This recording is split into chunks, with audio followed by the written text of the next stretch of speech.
Hi everybody, and welcome to the Endless Celts Podcast. I hope you're all well. Who's watching along? My connection seems a bit slow. There's a few connection issues, so just stick with us, and we'll have a great night talking about Celtic now. I mean, as you may know, everybody who's watching on Twitter, social media, the Jungle Gyms Podcast has aligned with ourselves under the Endless Celts banner, and we're delighted. Gavin is in from the Jungle Gyms making his debut. How are you, buddy? I'm very well, mate. As I said before we went live, we've done a podcast in ages. I'm happy to be back on, so thank you for merging with the Jungle Gyms, mate. Cheers. 100%, mate. 100%. It's great to have you on. And Jed has also joined the podcast full time. How are you, buddy? I'm fine, thank you, Stephen. But apologies to everybody if there's babysitting my grandson tonight with my wife. So if there's crying and moaning, I can only apologise, but I have to ask the wife to behave herself. So well, you said, Jed, Stephen's always crying and moaning every week, so we're all right. Listen, I cry and moan about important issues, Willie. And Willie, how about yourself, mate? How are you? I'm brilliant, mate. There's a bit of buzz about the podcast again with the guys joining on. Brendan's been talking about getting quality in the next window. We're like Ange, we've acted quickly and got the quality in before the window's even open. So I'm buzzing, mate. And on the back of a win in the Champions League for the first time. Well, the first time for us as a podcast. So I'm very excited to be on the night, mate. I know it's mad to say that, isn't it? And you're right, we've added quality to the ranks, and we're looking forward to obviously doing more podcasts in the future with the guys too. But I mean, before we go on the proceedings, obviously the Endless Celts Advent calendar is still up and running. It's the 15th of December, and just simply, can you guess who this player is? Number 15, the wee smiley face. That's a nice face, isn't it? But if you can guess who he is, I'll start a comment and put it up later in the podcast. In regards to the Super Six, now I haven't had time to put it on this, to be fair, and I can't even find it now, which is a shambles, but I'll find it before the end of the podcast and I'll announce the table. But I mean, Willie, start with yourself.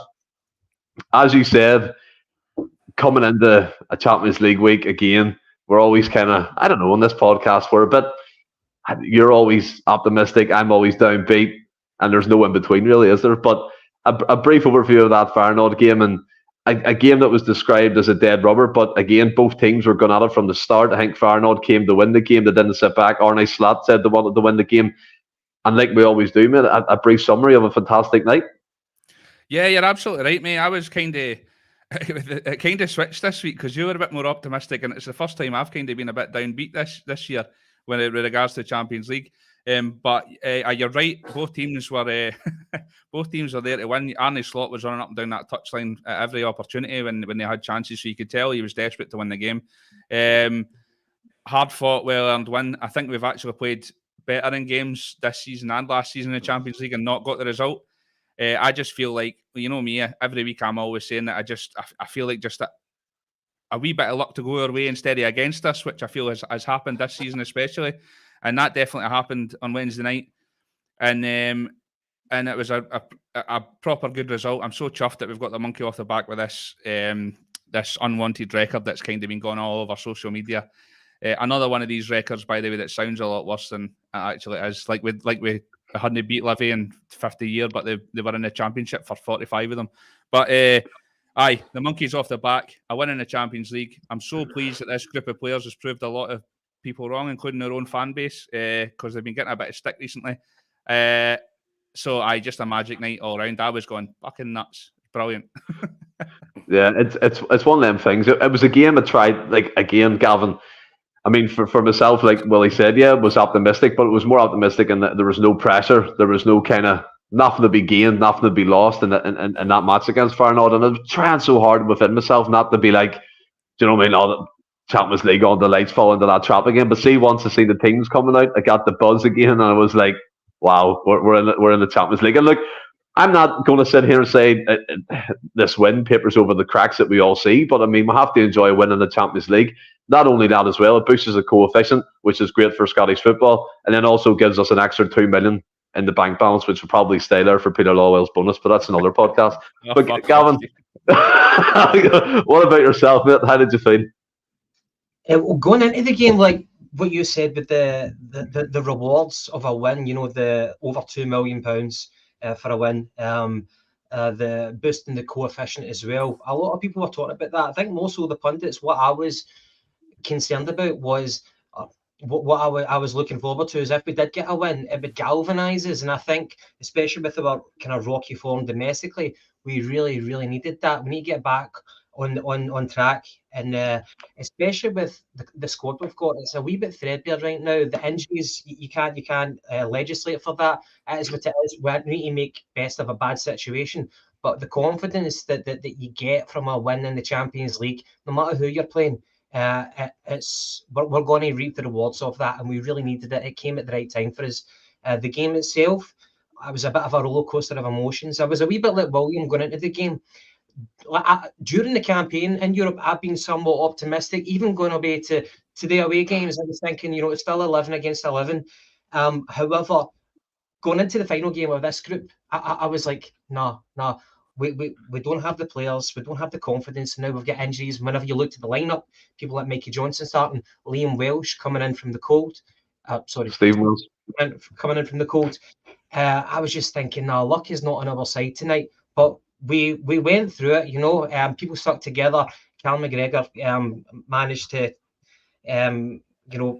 keep everyone in the right frame of mind. And we never get a red card, we never gave away a silly penalty. We kept the discipline, which is what we had been lacking in previous games, and we got the victory at the end. It came in a Hollywood kind of fashion, a winner in stoppage time. And from an entertainment perspective, from a fan perspective, that was brilliant. You couldn't ask for any more. So I'm happy. I can't ask for more. Just maybe continue that into the league campaign. Yeah, no, 100%. We'll come on to the domestic side of things shortly. I do want to read out the Super 6 table of managed to get it. In first place is Kieran on 219. Anthony second on 211. Mark Robertson 203. Alistair Jack 200. Stephen Coulthard's moved up on the fifth to 196 points.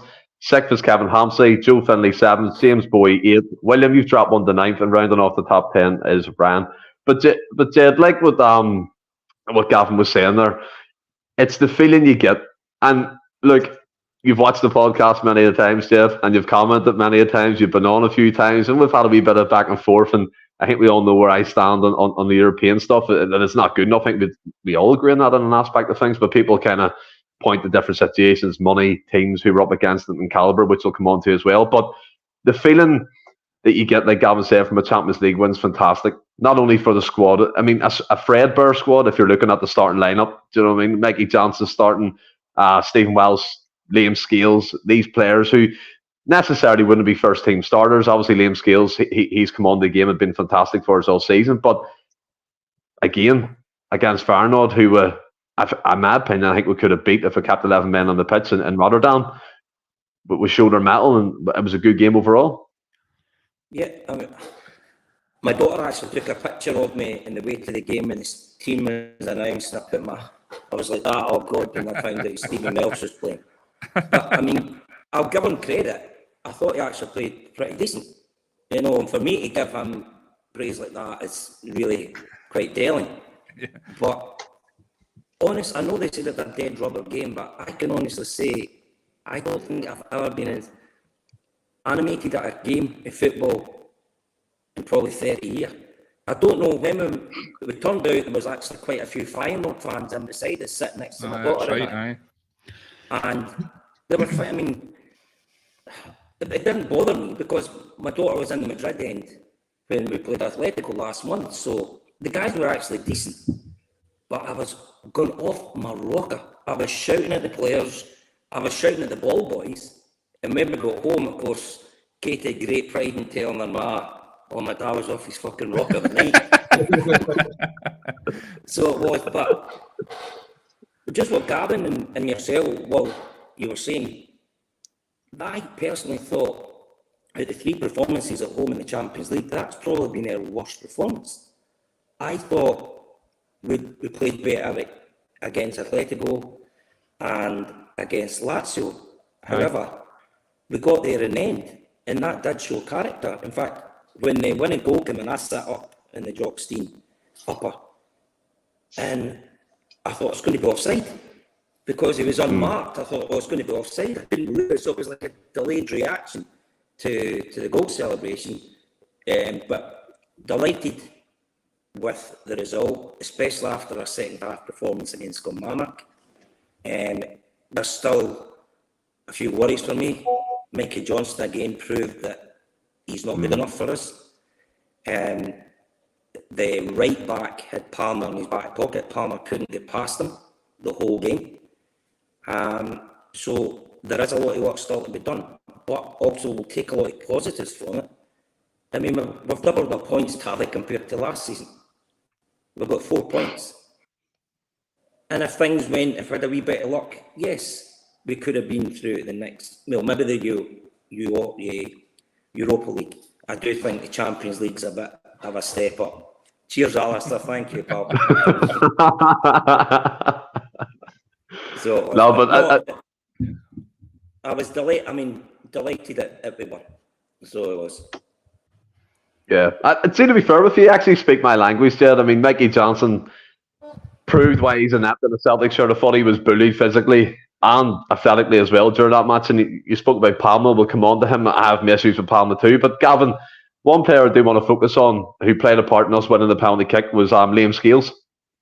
Now, Liam Scales, to me, look, at the end of the day, is the answer. We don't know, but at the moment, he's playing fantastically well. He's in the Irish national team. He's proven his worth in the Celtic top as well. And he even spoke about this kind of being the last chance saloon for him in his career, playing at a big club like ourselves too. So he seems to have fully grasped this opportunity. And I was listening, I can't remember what it was, but it might have been another Celtic podcast during the week, and they were speaking about Liam Scales playing a part in the defeat Aberdeen had at Darvel, and the infamous Darvel victory. And then I think the week after that, Liam Scales got sent off, and then he didn't really have a good end to that season at Aberdeen. But injuries play a part, and players get their chances. Now, we look at the likes of Bernardo, Home, and whoever it may be, Awada in the midfield. They haven't took it. They haven't ran with it and made that shirt their own. Liam Scales, for me, has.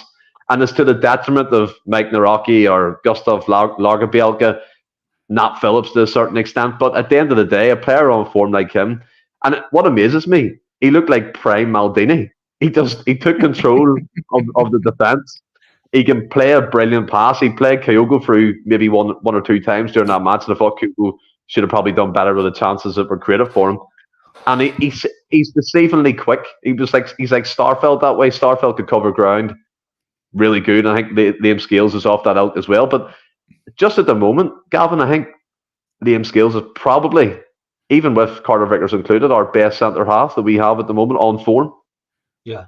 I can't disagree with what you said there.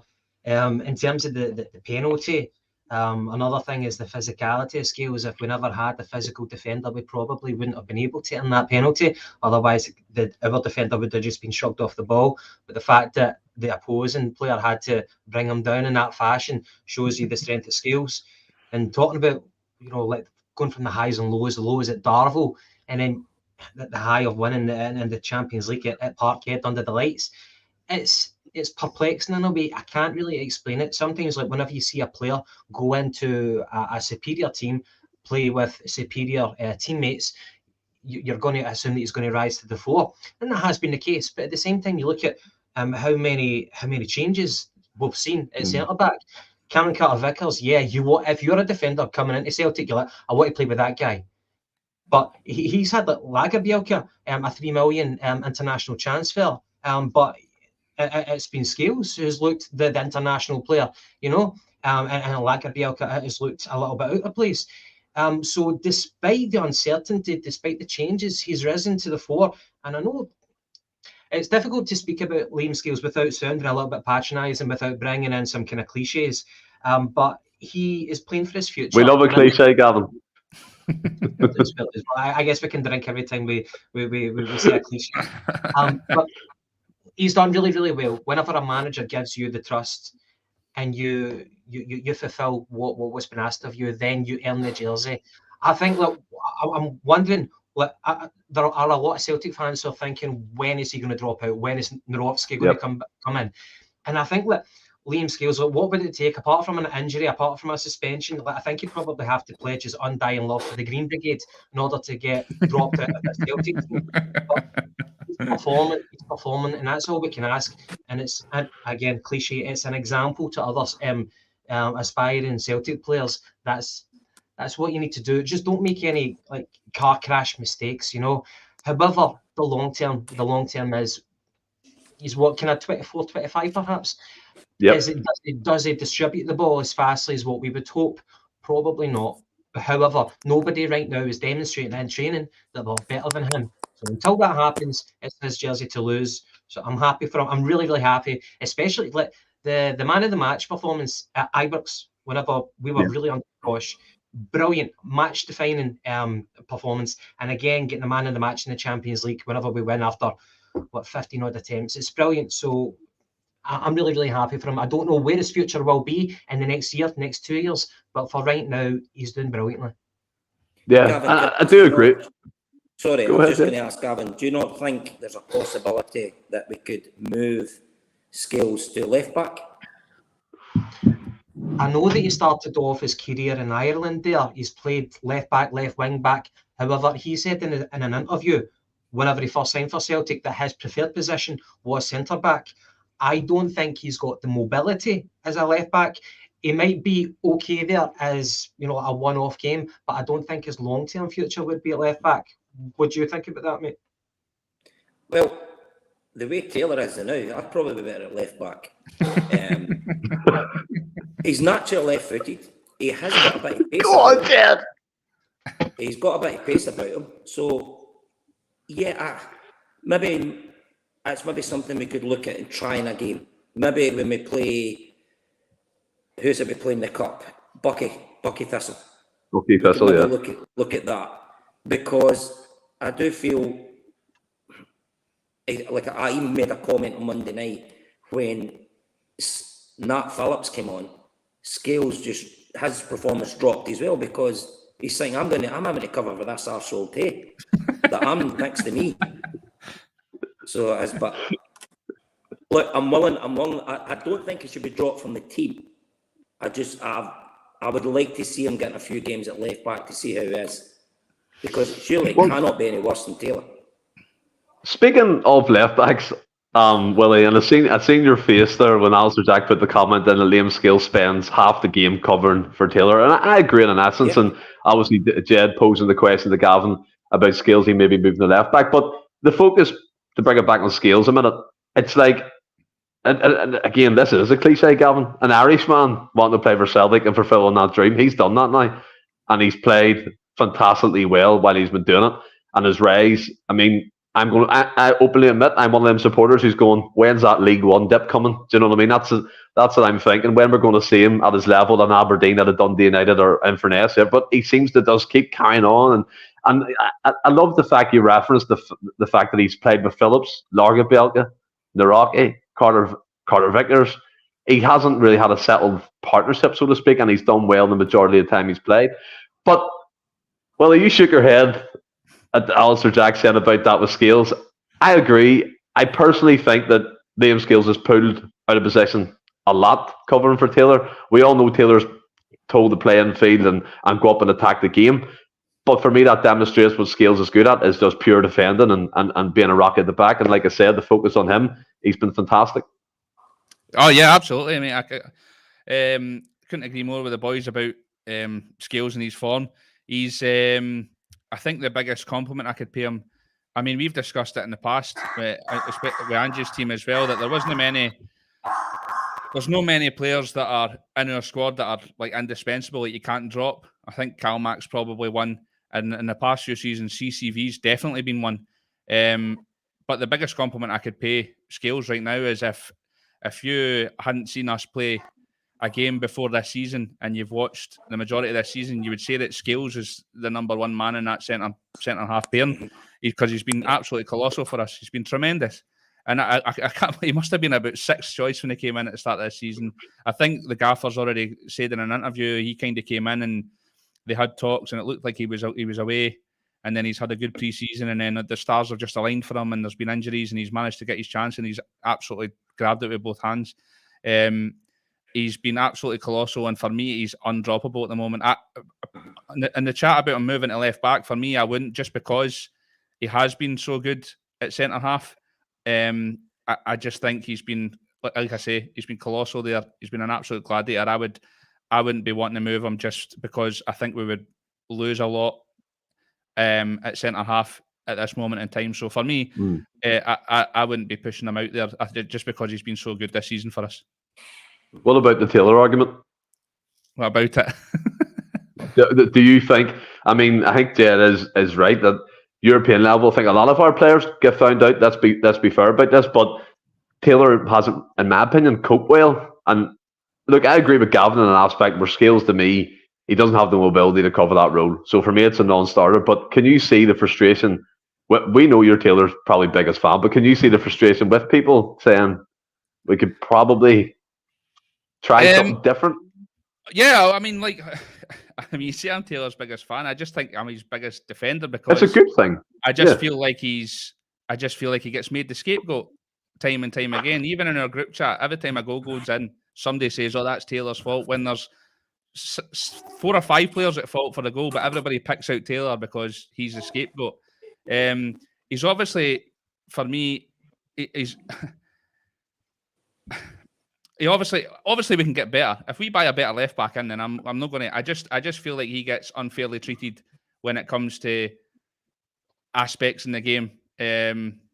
Like I know me and John obviously had a bit of a back and forth in the was it Kilmarnock game when the goal went in because it was all Taylor's fault, and I was like, why is it? Because he was up the park? Yeah, because we were pushing forward for a winner. There was actually like Calmack didn't even track his runner. Scales could have went to the ball. It got put in at the back post. Ali Johnson could have done better. Hart could have done better for the goal actually going in. But nobody says any of these things about the other boys. It's just Taylor was in the wrong and that's it. And he's made a scapegoat. When I was younger going to the games, Charlie Mulgrew was that boy. Like every time he got mentioned in the first 11, you'd hear groans about the stadium. And then if he played terrible, it was Charlie Mulgrew was murdered again. And like I could go on about all these certain types of players. I just think it's unfair sometimes. And I'll just call it like it is. Like you say, I defend Taylor, but he's obviously not performed as well as he has done previously this season. I think he struggled a bit at the start of the season. I don't know whether he was told to stay wide or not and overlap, and that's obviously not been his game previously under Ange, and he has been coming in field more, and I don't know if that's an instruction for the gaffer. I'm assuming so. And I just feel like sometimes when we're getting caught out of position and that's the case, it's because we're pushing forward, looking for a goal, and he does a lot of good. I thought on Wednesday night, he put a couple of great balls over the top in that wing, similar to the one for Maeda when we scored against Atletico Madrid. There's a lot. I just think there's a lot of good stuff. And like, by the way, I'm not saying that he's been playing 9s out of 10s every week. I just think it's a bit unfair to the criticism that comes his way sometimes. And I think we could do a lot worse than Greg Taylor at left back. We could also do a lot better, but I think we could do a lot worse, i.e. Bernabe. Every time. Look, see the whole thing when I said he was going to be number 1 by Christmas, tongue in cheek, but didn't he mean it? Did not mean it at all. Aye. No, I mean, but honestly, Liam's. He's what? Is he bringing a song out about number 1 at Christmas? Oh, All I want for Christmas is to play for Celtic one time. See the thing with Scales as well. Actually, we were talking about his position. I think his best position would probably be the left side of a back three, because he's no need to cover as much, but he can also get forward and he doesn't need to bomb down the wings, but he can be that ball playing centre half in the middle of a back three. So I would say that's probably his best position, but I wouldn't move him for where he is now. He's been magic. No, I do agree with that. And Gavin, obviously, Liam Scales won the penalty kick, and Palma stood up and he's kind of stopped all that pausey run up and stupid flamboyant things and just hit the penalty like he should, and he put it away with a great finish. And I mean, Jed mentioned something there in regards to Palma, and this is my sticking point, Gavin. And look, it's not negatives. He got the goal; it was fantastic. I mean, 7 goals, I think, all season, assists on top of that, goal contribution and things, which is great. But my issue with him is he's very readable. And like Jed said, I think the Feyenoord right back he was up against just had a terrific time of it, because he knew he was cutting inside. He could show him down the wing. He wasn't beating him for pace. And yeah, you get the moment of magic where he whips a ball and it's fantastic, and there's an assist there, and again, it's great. But I've seen a lot online recently as well about Palma just maybe not hitting the heights. Obviously, his numbers are great, but I mean, a full 90-minute performance, he's just not quite done it yet. Well, just to go back to your question, are you saying that he's good in spells? Is that? Yes, good in spells. Yeah, just points. Yeah. Yeah, I would agree with that. I think there's an added pressure whenever you're a winger at Celtic. Celtic, there's been a romanticism about wingers. I've always, when I was growing up in the 90s, that's the kind of position I would look at. That was the entertainer for me, a right winger number 7, especially at Celtic. That's an iconic thing. So there's probably a little bit more focus. I agree with you about the lack of pace. Like, he is good at certain things, and pace is not one of them. He's not going to be able to do what I think a winger should be able to do: knock a ball on and outpace the defender. Nowadays, so many people are athletes, and it's kind of getting more difficult to do that against your run-of-the-mill opponents. He's brilliant with the ball at his feet. He can put the ball in a sixpence. He can rattle the ball off the underside of the bar and make the keeper look daft. If we can play to his strengths, then we'll get the best out of him. I know that Rodgers, I surmise that Rodgers told him to mix it up. I think he said that if you keep going inside, the defenders are going to read you every time and they're going to outmuscle you. They're going to stop you before you've even thought about making that move. If you mix it up and go down the line, then you'll confuse them. However, he's not brilliant at going down the line, but we're playing him as a winger. I'd imagine maybe in a couple of months' time, people might say, well, let's try him as a number 10, kind of like Haksabanovic. I don't think he's as bad as Haksabanovic. I think he's better than that. I think he's definitely a grade above that. But we're going to learn more about Palma. Do you remember Aidan McGeady? Whenever he was never blessed with pace, and he worked alongside the sports scientist. I think it's Gregory Dupois. Sorry for that terrible pronunciation. But he managed. Oh, don't worry about that. Stephen's the worst. Don't judge me on accents. But he managed to eke out an extra couple of yards for McGeady in terms of pace. And he's spoken about that. I spoke about it in the Open Goal podcast where he learned a lot. He benefited from that. Even if a player doesn't have much pace, there are measures that you can take with sports science to get that little bit extra. However, back to the other point, stamina. No, he's not been doing it for a full 90 minutes. The Champions League is another thing. That the intensity, nobody in our team are operating on that level and for that intensity for a full 90 minutes. So it's understandable that some people are going to drop off. At one point, in the second half, near the last 20 minutes or so, some of us were looking dead on our feet. Palma, of course, won. Palma came off. I'm not surprised at that. But maybe by the end of the season, we'll have a better understanding of how good this guy can be. So that's what I've got to say about him, mate. No, I get it 100%. And Willie, I mean, McGranda comes in here. Palma, he's crap. Very straight to the point. But, I mean, looking at it, I mean, there's a lot of suggestions. Alistair Jack, Plunge McNugget saying, try him in number 10. Can you see that role developing? Obviously, when we get Abada back, there's a lot of competition for the wings again. And like Gavin said, you can maybe try him in that Haksabanovic hybrid type 9 role where you're dropping in, creating space and doing that sort of game. Can you see a change in this game? Are you happy where he is at the moment? I get that. I do get it. And I think he would probably do a job because he probably is that kind of that Chris Commons type player. He's not blessed with pace, but he's got a great strike on him and delivery and all the rest of it. But I don't think we really play a number 10. And when Hatate's back, like, who are you going to drop at that midfield three? For me, you can't drop any of the three of them, and Calmac, Hatate, and O'Reilly. So, and also, I think if he was to play there, he'd be taking up the sort of spaces that O'Reilly's been doing this year. And I mean, the guy's going to win Ballon d'Or next year, so you can't be doing that either. But I understand. Like, by the way, his numbers are unbelievable. He's been excellent since he's came in, and he obviously is still young and learning his trade. And I think Rodgers will work wonders with him. He's another project player. That he, well, he come on.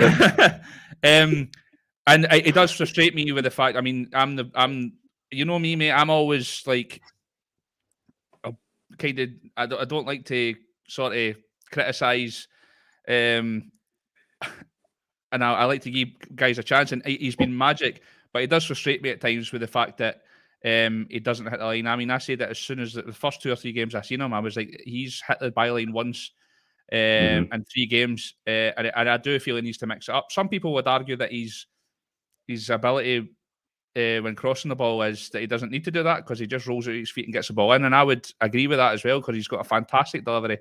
I just feel like he does need to mix it up with that. That coupled with the fact that Greg Taylor plays an inverted.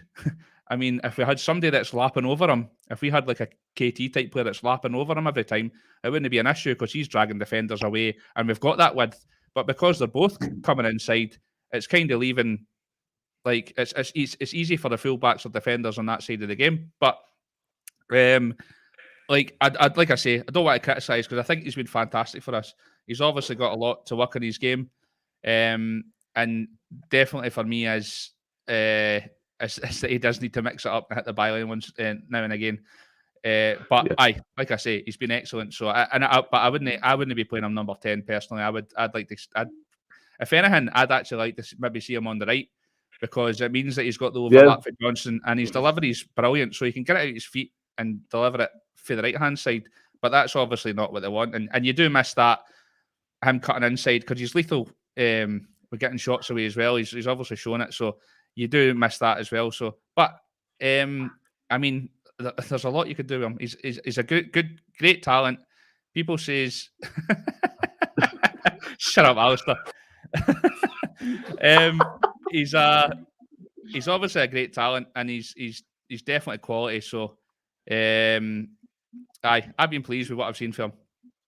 Yeah, I mean, Jed, you said it at the start there. You noticed it straight away that he didn't get past the fullback, and Willie rightly said there, he has been magic. I do agree, and again, it sounds contradictory of myself trying to sell us and put it together, but I think we do agree in essence that he's frustrating. And a guy who came on was Mitchell Frame, and Paul McFarlane with a funny one here. Mitchell Frame needs to play against Hearts because of we're not on cue, we're snookered. Good wordplay, I really like the Paul.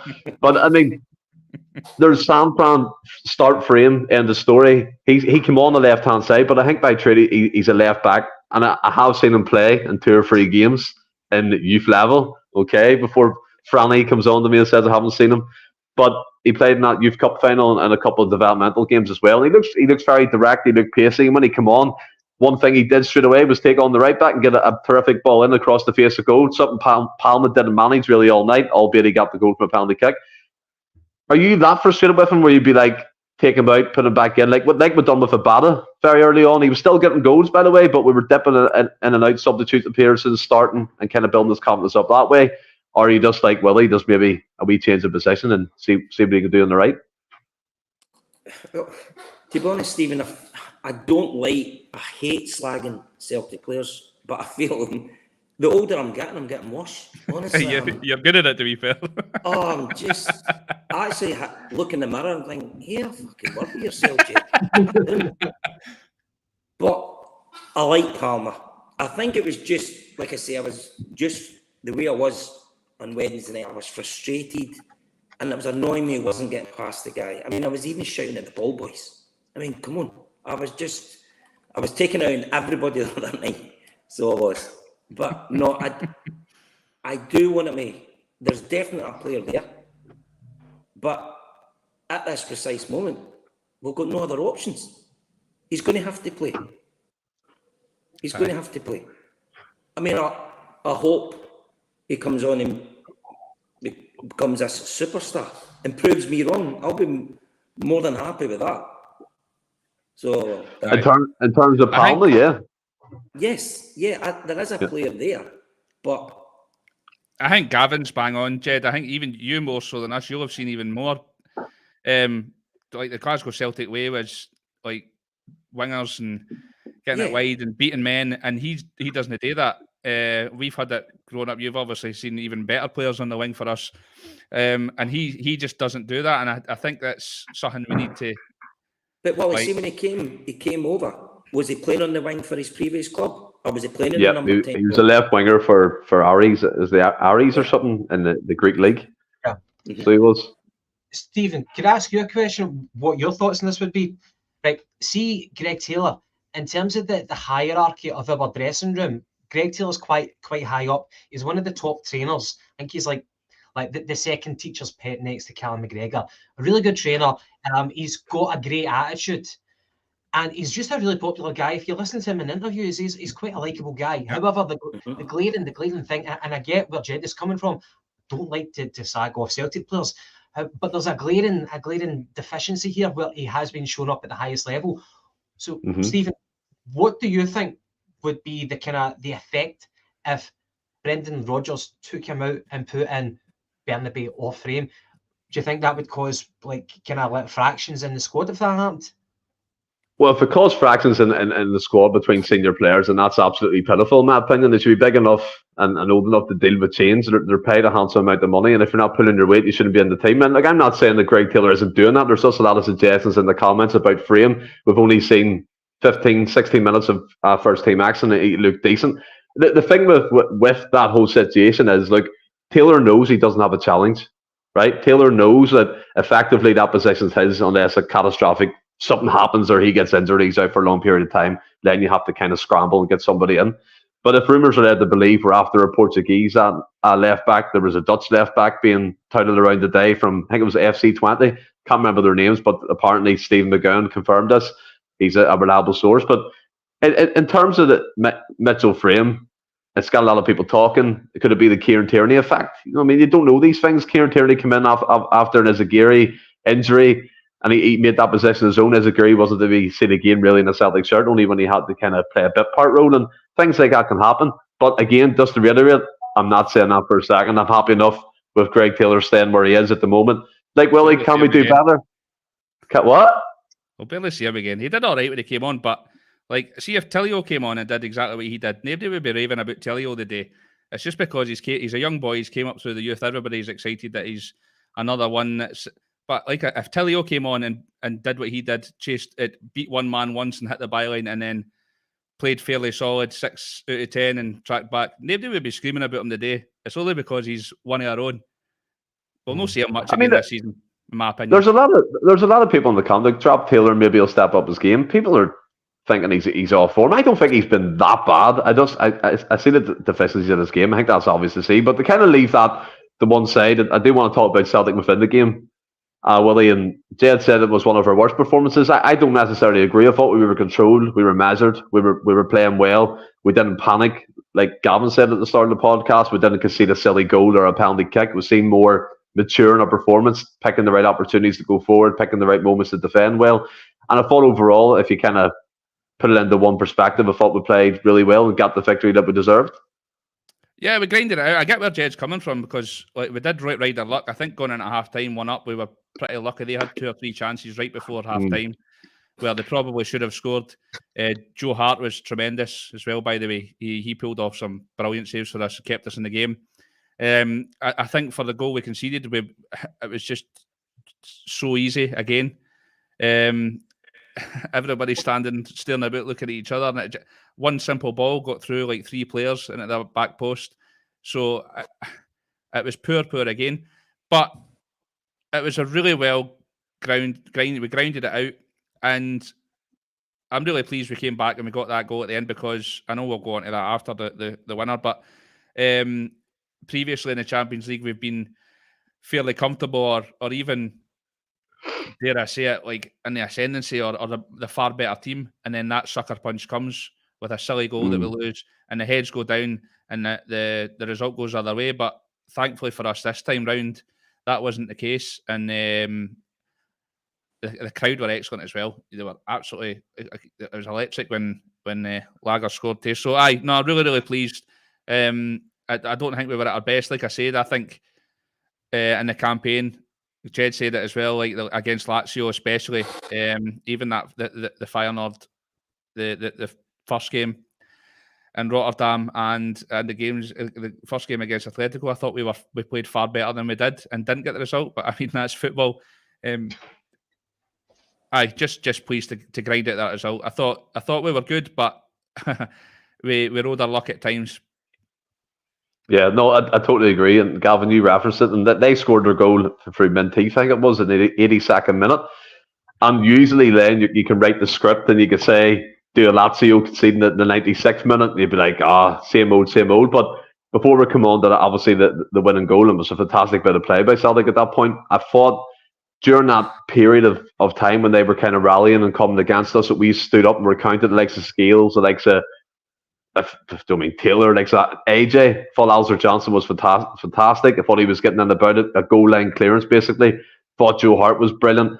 And like Paul McFarlane, I didn't think I'd ever say that again, but I thought he kind of rolled back the years and he made some fantastic saves for us not to be beat quite easily, to be fair. But what did you take away from that game in terms of performance and just the difference in attitude and maybe mentally as well? One irony that I found with the statistics, and I'm not one for statistics, McGinty is your man for that sort of thing, is see in the previous home games in the Champions League against Lazio, against Atletico, we had the superiority in terms of possession. This game was the other way around. We had the minority of possession, but yet we still win.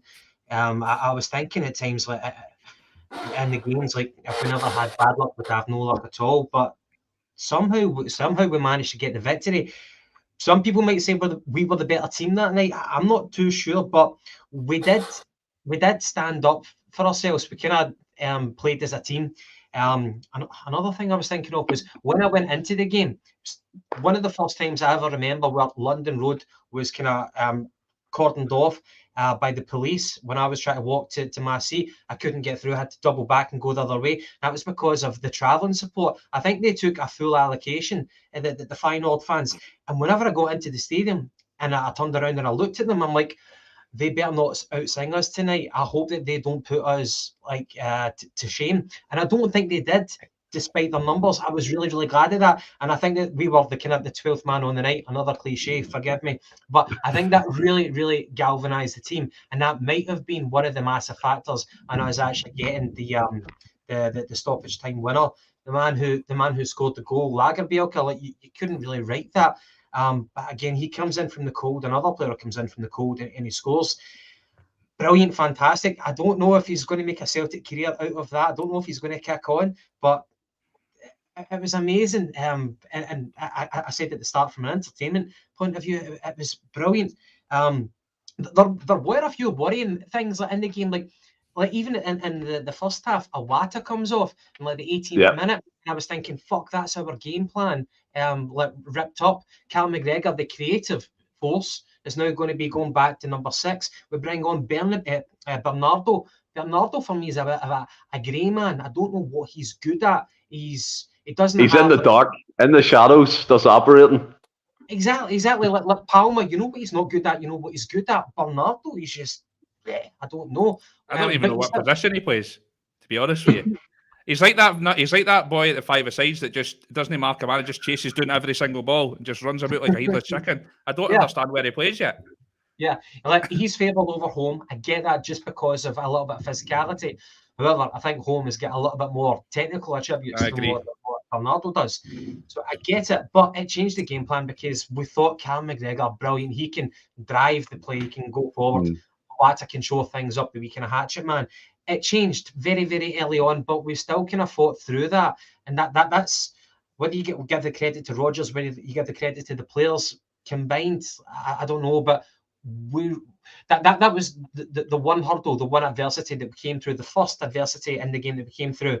And again, it went kind of swings and roundabouts. I remember Feyenoord, they had a goal that was chopped offside, and that, although we were happy as fans, we were jeering them because it was like, oh, it's offside. But that got their confidence up, and again, that was another thing that we had to deal with. But it was a tough one, like a roller coaster of emotions. The players went through a lot of adversity, but we got there in the end. And sorry, I was going to say about Kyogo. Our talisman, he was isolated. He wasn't getting the service which he normally gets. Like, albeit he scored 2 goals in this campaign, he never did that in the previous Champions League season. And we were thinking that's something that you have to do. He's proven it, but he never got the chances on the night, and I was feeling sorry for him. And then O comes on. O does a different thing. He tries to win the second balls and stuff like that. Win as a free kick, get us further up the park. We needed that. Kyogo wasn't. The game wasn't tailored for Kyogo at that point. But I think all in all, I'm probably waffling right now, but all in all, Rodgers and the team, they did really, really well. Aye.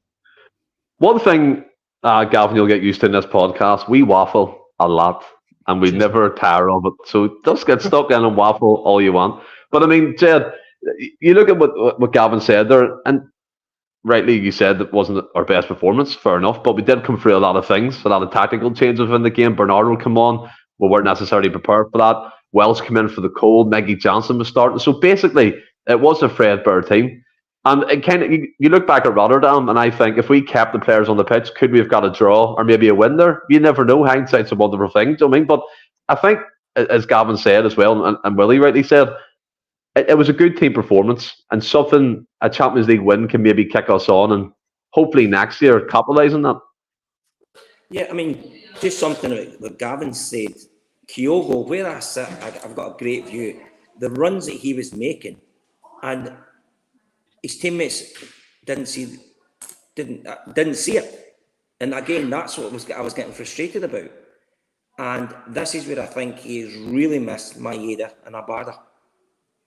He's really missed it. I mean, he's trying. I mean, like you say, you mentioned earlier, Stephen. I think it was a through ball from Scales, but it came to his left foot.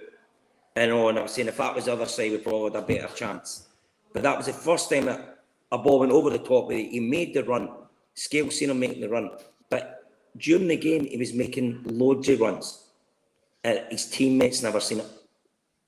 Never seen it. Jed, see what you're saying there? Sorry to kind of talk over.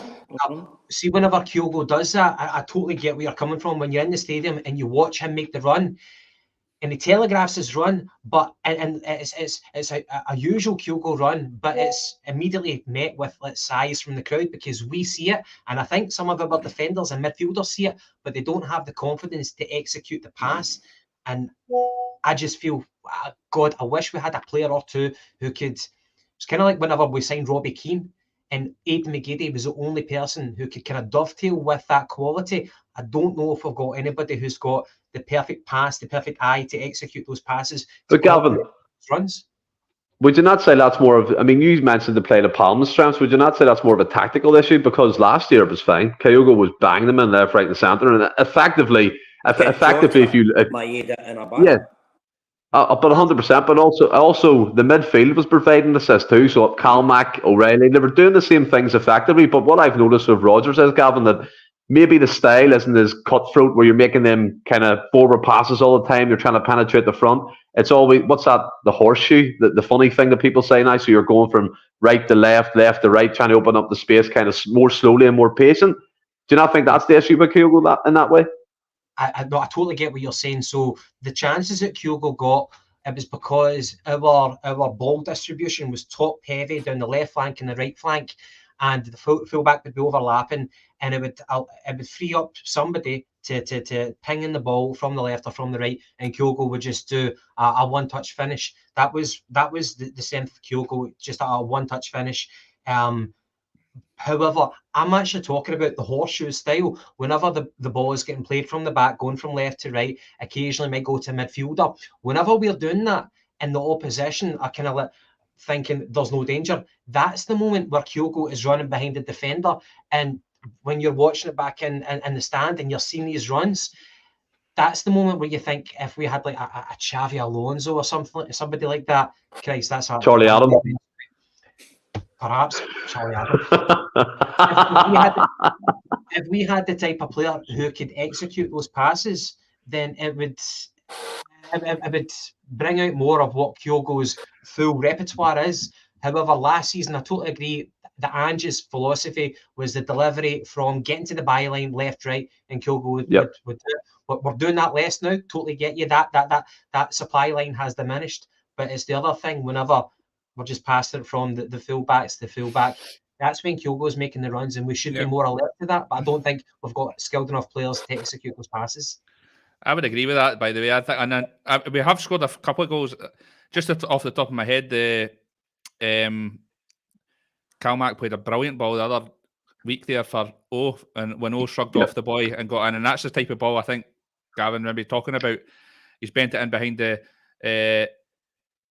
defence, and O's got in. And I totally agree with Jed and Gavin there. I think that's something we should be looking more of. But again, you're talking about this horseshoe thing, and the gaffer always talks about this resting with the ball, and I think that's maybe to the detriment of Kyogo, because when we have got it, you are seeing this from right to back to bit. But I agree with Gavin. I think that's a ball we should be looking at more of. But again, with Kyogo, is also, you have all touched on it, it's just a winger situation. How many times have we seen him do that dart where he runs to the back post then into the front post and gets a goal? But none of our wingers are hitting the byline and drilling that ball across the front to the front post for him. Mickey Johnson's not doing it. Palma's always cutting inside. So I think a lot of I agree with Jed. A lot of the injuries that we've had, it's shown in Kyogo's numbers. Obviously, he's still scoring goals, but his numbers aren't anywhere near, and he's not seemed as big an impact to the team as he was maybe so last season. And I think Ange always said, I can't remember who said it. I don't know if it was Ange or one of the players, but like there was a talk at halftime where he was saying Kyogo's making the runs, just none of us are seeing it. Yeah. And I think that's maybe the case at the moment, because I think we've got players with the ability. Kalmak can pick a pass, although he has one thing I would say about him on Wednesday night is we could have been in 2 or 3 times and his pass was maybe just a bit too heavy. But I've seen a few of the guys in the chat posting and saying that Hatati's that. I agree with him. Hatati's been a massive miss. He finds these sort of passes and finds their pockets. So he's been a big miss too. I think when these guys come back, I think you'll see Kyogo putting the ball in the back of the net more. But I totally agree with Gavin. That's something I think he's, and Jed said it as well, the runs that he's making, the likes of Kalmak and that, just maybe just be a bit more direct and try and find that pass and get that run, because that's his bread and butter. And if you get him in there, he'll put the ball in the back of the net. Yeah, and staying on the strikers for a minute, I know we're kind of going off topic, but which is fine, Jed. And we spoke about it a couple of weeks back. Obviously, there was links with Bojan Miovski of Aberdeen, Sidney van Hooijdonk of Bologna. So there's talks of strikers going to come through the door. I mean, if you look at Kyogo's form, I think it's no goals in maybe 6 or 7 games. It has found a net, but again, he's proven extremely inconsistent. So we need that kind of a forward who's going to come in and score. And I agree with Willie. Once we get the winger sorted out and back in again and Hatate back, you'll see the net balls more regularly from Kyogo. But do you think there's a call for maybe that third striker to come in, or even someone to come in and take the jersey off Kyogo and O? Well, let's stick up for Kyogo as well. Of course, yeah. I think he's going to score tomorrow. I'm confident he's going to get a goal tomorrow. We definitely need another striker because we've got the Asian Cup coming up. So we'll definitely need another striker. Now, I know, making comments myself the last few weeks, the Aberdeen player Miovski, I personally think he's worth a punt. But we don't know. I mean, you could bring in Van Hooijdonk. He's never played in Scottish football. Like every transfer is a risk, whether we buy them for £1 or £10 million. Every one of them's a risk. So, but we need to bring someone in, because what happens if Kyogo gets injured or O gets injured? It's putting all the pressure on one guy to keep doing it. You can't do it. And I've said as well about Callum McGregor. The guy, I personally think McGregor needs a wee break. The guy is constantly playing. But we will never drop him because he's a talisman, he's a captain in the club. But I personally feel like he does need a wee break to take some of that pressure off him. The guy just runs all the time. And you can see with some of his passing even the other night, he's made mistakes. The crowd are getting on his back as well. I just feel that now, I feel it myself, I'm a wee bit negative tonight, and I'm trying not to be. I just think the supporters on a whole are negative because of what's going on within the club, with the Green Brigade, with the boys all boycotting. As Gavin said earlier, when I seen their support as well, not even the official weigh-in, it was packed out, but they were all over the place, the fans. And I thought, God, this is going to be a library tonight with us, but it wasn't. We did get behind the team. And sorry, I've just went off a wee bit of a tangent because that's been bugging me for a wee while. The crowd. Let it all out, mate. Let it all out. We need to get behind the team big time tomorrow. Big time. If Hearts go first, we have to get behind the team. So I totally agree. There was obviously rumours about the Green Brigade coming back and all, but that seems to be all kind of hush-hush at the minute, Gavin, but kind of staying away from the fan side of things, but Jed does make a good point in regards to that. It does feel a bit flat at times, and you look at Kyogo and we reference Bojan Miovski, Sidney Van Hooijdonk. Would you be against a new striker coming in, or would you be all for it? It's a difficult one. Look, we only play with the one striker. We need to remember that. Now, are we able to host three separate international strikers in our squad? Is that achievable? And how healthy is that? And if you bring in like a third striker, Miovski, like I've heard the rumour that we might have to break the Scottish transfer rumour between clubs if we have to do that. I just don't know. I don't know. I think he's at a decent age. He's got a good height about him. There's the other. Well, I guess the question is, do we want to bring in a third striker? Not specifically Miovski, but if we're going to bring in a third striker and we're going to spend good money on him, is he going to enhance the squad? Now, I'm okay with bringing in a third striker if he's going to give us a different option. Do you remember Chris Kellan? He was a different option. Chris Kellan had a good season at Hibs. I think he scored over 20 domestic goals for Hibs, but he came in and he was awful. That's the risk that you take. Like, people might have like a brilliant season, and then we spend good money, and we're like, oh crap, we're left with a numpty. But again, the international thing, if we're going to buy quality, can we have three international strikers on our books when we only play one? And up until just before this, prior to this season, Kyogo was always going to be the first name in the team sheet. Kyogo never did anything wrong. It was Giakoumakis who'd be coming on in the hour mark, and he was still getting the goals. But Kyogo, he never did anything wrong to get dropped. So say he manages to rediscover his form, then the third guy who comes in, he's not going to get a game. There was a player, I was reading an article the other day about a player who, Christ, they went to Midtjylland. Midtjylland signed a player that we were linked with. Somebody will know in the comments. The Korean guy who got the 2 goals in the World Cup. Do you remember? Yes. He spoke to Ji Park Sung, who played for Man U, and he spoke about where he was. And Ji Park Sung recommended go to a European team who's going to play you, not just follow the wages. And that's exactly what he did. He knew he wasn't good getting ahead of Kyogo. He's now playing for Midtjylland and he's getting the game time. So it's a kind of it's a catch-22. We want to get a third choice. We want to get some diversity for a third striker, but is he going to get a game time? I don't know. Maybe we should get rid of O and bring in a proper player. I don't think O is ever going to be your main number 9 at Celtic. So I guess that's my answer in a nutshell. No, again, I disagree with the O thing. I think there's a decent player in there, but he does need to show it on a consistent basis. We've seen what he can do, the goal against Hibs and the way he brushed that defender aside. So he has a physical aspect of this game, and also he's good at kind of the running. And again, inconsistency is the only issue in my opinion. But Willie, the Sam fan there bringing a marquee lone striker. Before you go on, go ahead, sorry. Do you not think, again, maybe old-fashioned, do you not think we could play with 2 up front? Of course we could, but Rodgers won't do it. If he was going to do it, he would have done it by now. He's done it in bits of games where you're near the end and maybe you're chasing something. That's fair enough, but he hasn't really started with a 3-5-2 or. He could be doing that because he doesn't think Kyogo can be that 2 up front. Maybe by bringing in another striker, that could be an option. It could be, because I know at the end of his Leicester City days, he was playing Iheanacho and Vardy up front as a 2, wasn't he? But he was playing 3-5-2 with them. So he has flexibility, Willie, and Jed's right. You have to be open to changing formations, changing styles to suit different games and different patterns of play. That's fair enough. But in my opinion, we're all talking about the third striker here. And look, again, that's what people think we're looking to bring in. But for me, I'd be looking to bring in a striker who's going to be first choice.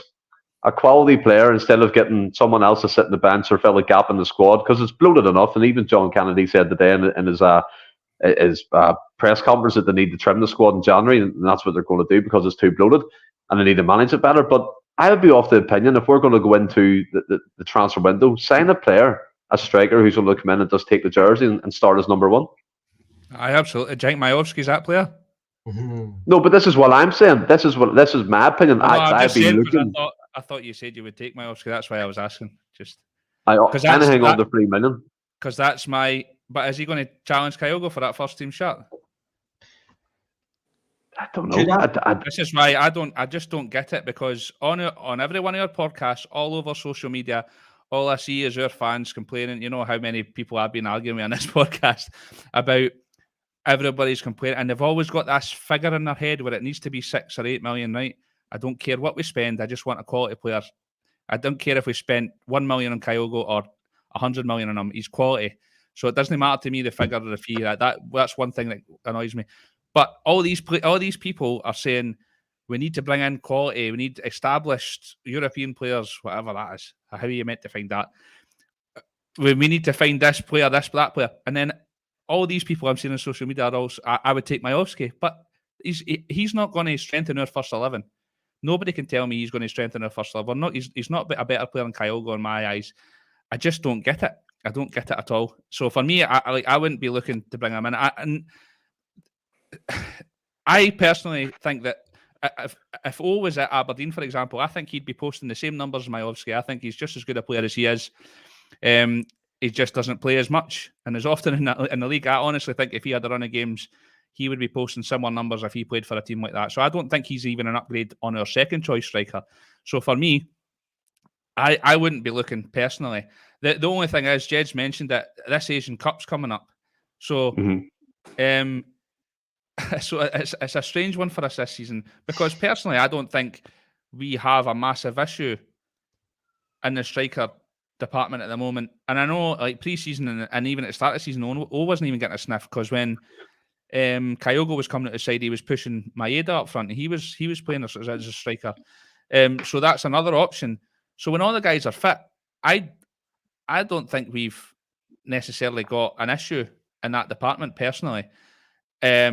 That's not to say we can't improve. If there's somebody out there that's coming in and he's going to battle Kyogo for that shirt, then yeah, absolutely, get him in. But for me, Majowski's not a player. Do you think that, I've seen a lot of arguments online again, do you think we're reading too much into the fact that Rodgers prefers a physical striker like Dembele, Edward, Iheanacho at Leicester? Do you think that's I've seen a lot of comments saying that's maybe what he's looking for in essence? But Vardy wasn't that? Again. Yeah. And no, I don't understand that. Nah, I'm not having that. And I see when you're talking about the two up front as well.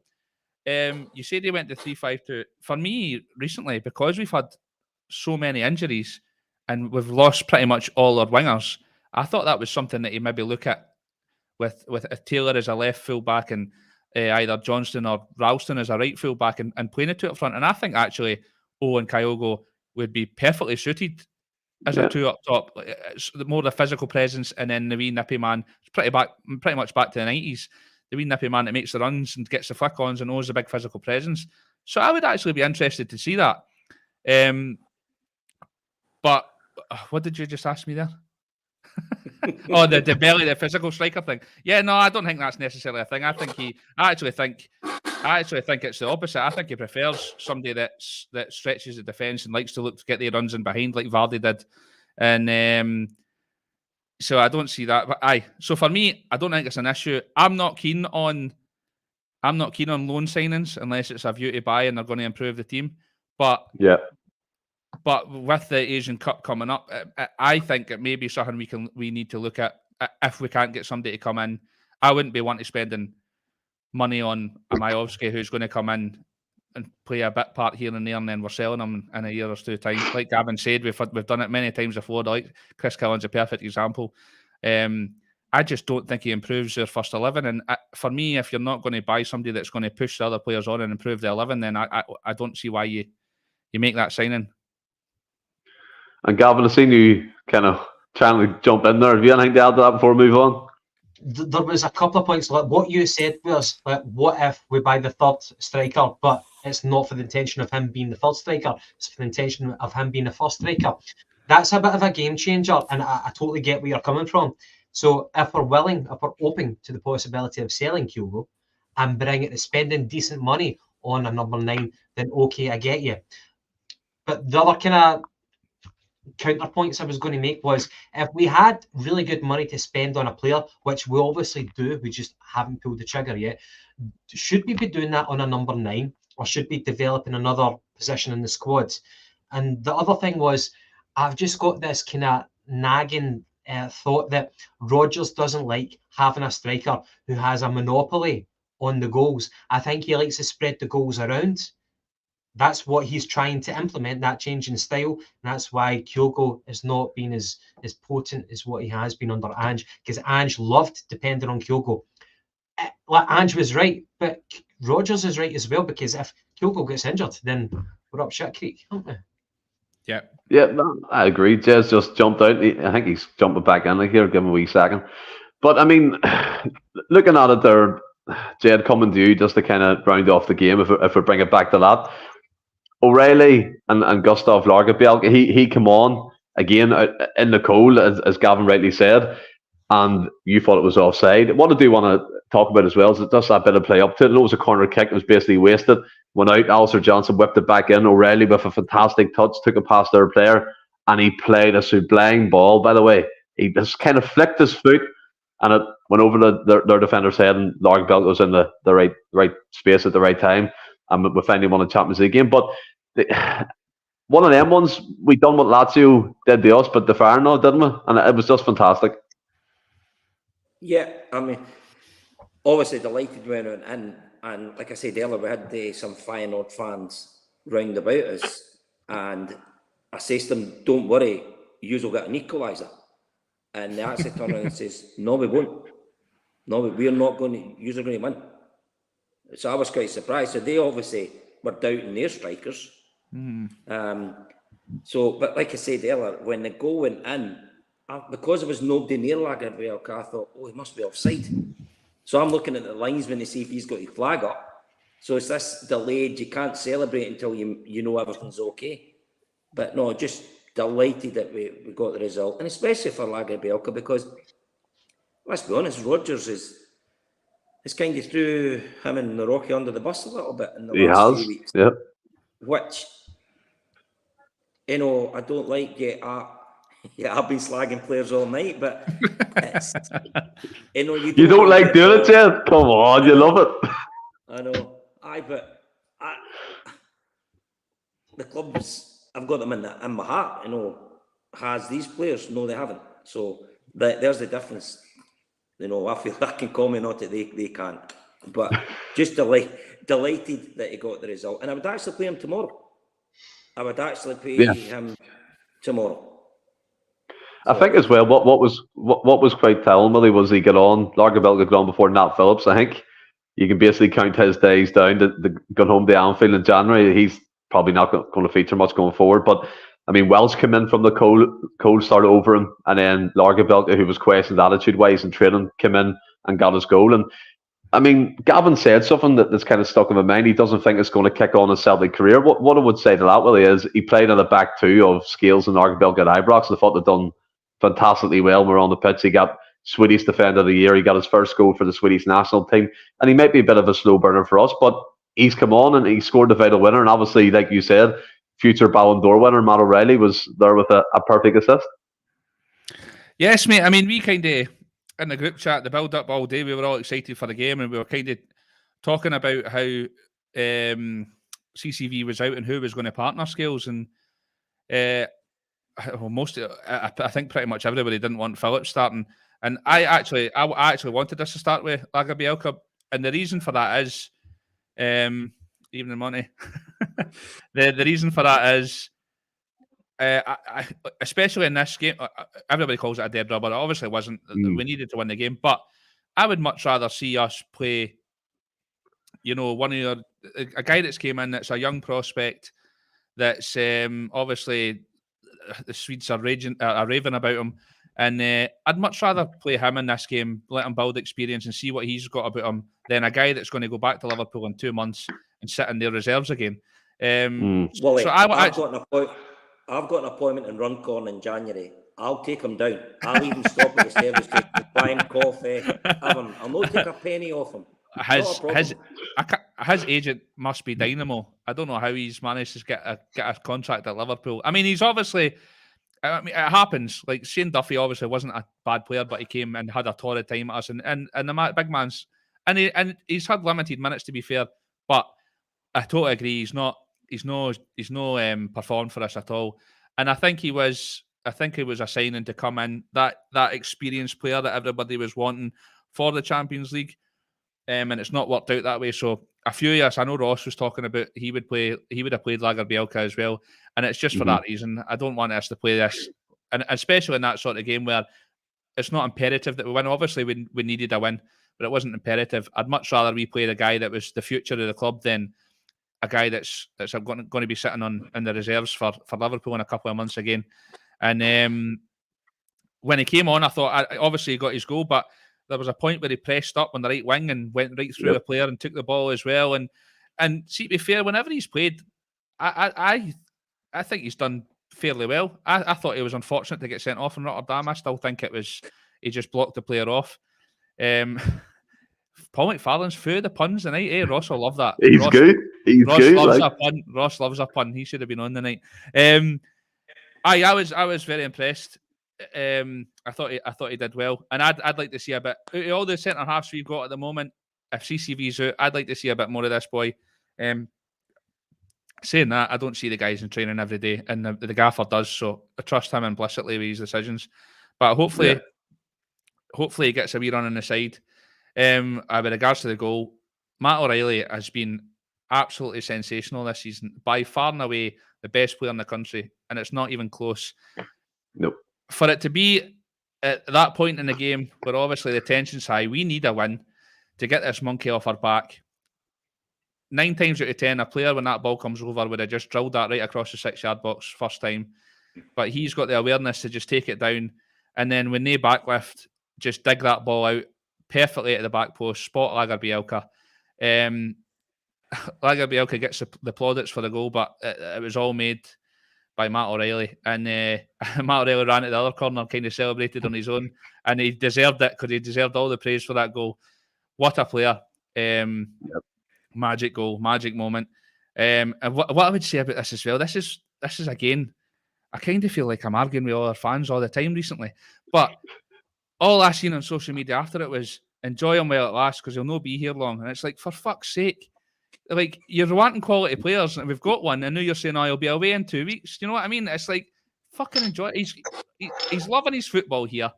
I don't see him going anywhere anytime soon. I've been wrong before, but see that mentality where it's just like, oh well, enjoy it while it lasts because he's brilliant and he'll be away.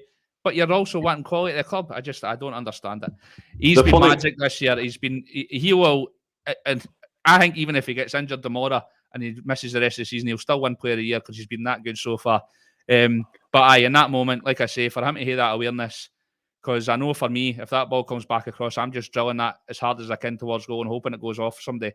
But he stopped it dead, kind of sold the boy a dummy, and I just dug it out to the back post, a perfect ball, and finally we've got this win. Just a magic moment. Before come to yourself, Gavin, I mean, the funny thing there, Willie, is you saying, like, I agree, by the way, enjoy him while he lasts, and then people are going, he's going to get a club record fee, but for that fee to sit in the bank. Do you know what I mean? It's what people don't like, is having money in this bank. So I mean, we all wanted to spend, so I do get your coming from that front, but I do want to remind people. I want it, just I'll keep him. Keep him, give him a 10-year contract, pay him what he wants. But the Endless Celts advent calendar, we're on the 15th of the month. Can we guess who this player is? And a former number 15 for Celtic. So try and get it on, and I'll highlight the comment and bring it up at the end. And then also as well, follow us on TikTok. There's more videos in this now. This is an old screenshot, so get in about it. Willie put up a video today of the goal. Let's have over nearly 2,000 views already, which is fantastic. So get involved with that. And then Gavin, as Willie was saying there, I mean, the Matt O'Reilly thing, like, unbelievable assist. It's absolutely cracking.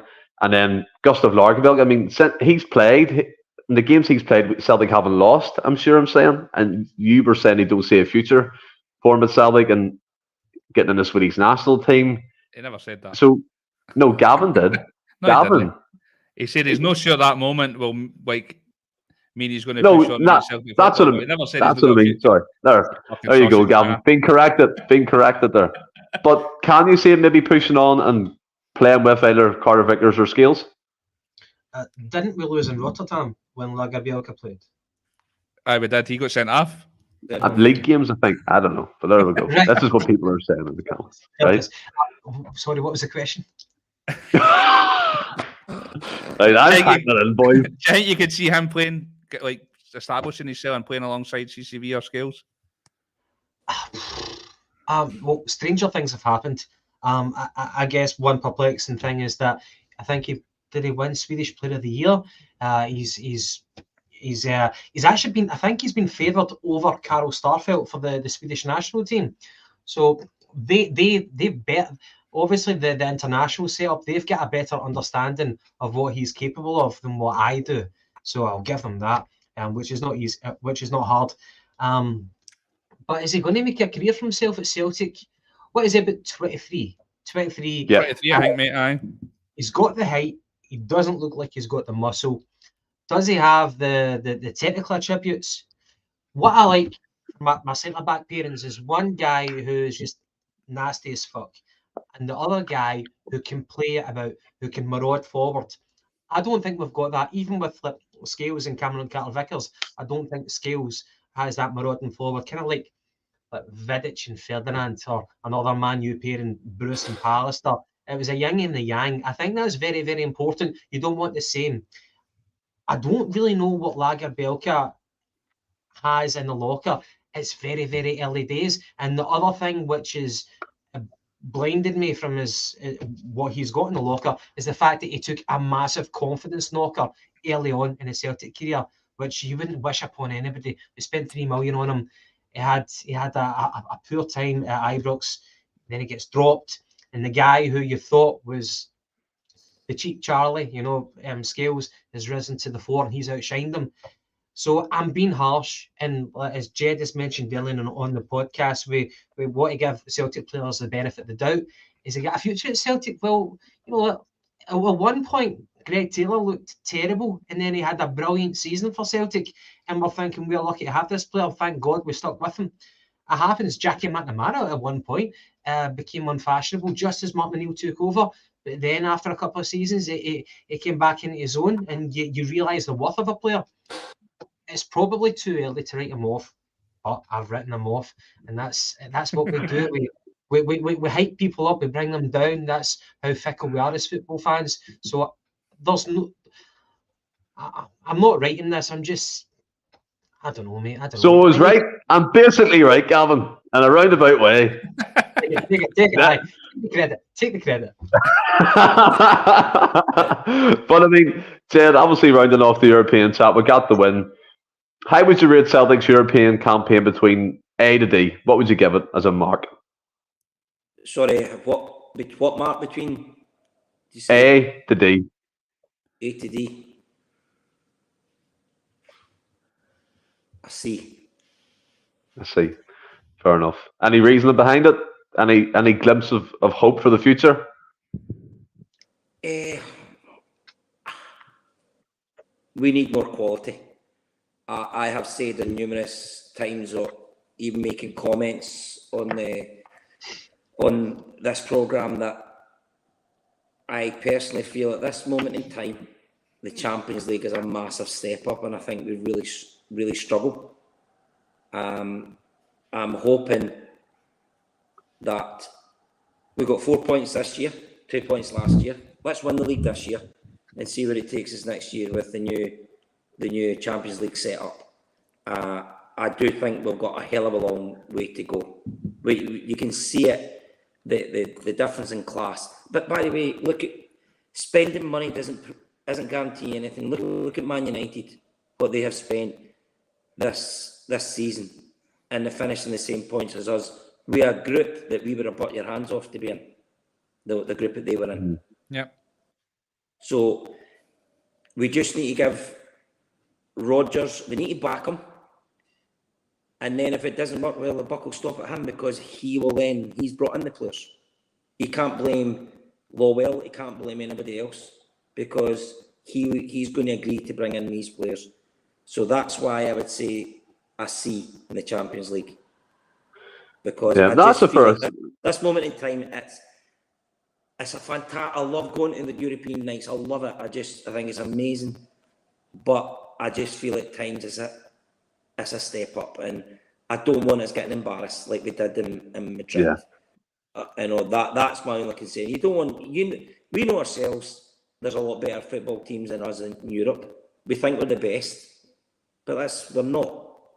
But you just don't want us getting a showing up, and I feel at times every season we do get a showing up off one team in the Champions League. Yeah, no, that's a fair assessment. Yeah, that's pretty balanced as well. Willie, same question to you, buddy, between A and D, and your reasoning for it. I would give us a C plus, just slightly more than Jed. I think. Is that because I never bought you a pint when I seen you in the pub a few weeks ago? No, listen, you would offer me a pint every 3 minutes, so it wasn't for lack of trying. Mate, so that's not the case. Aye, absolutely, mate. I think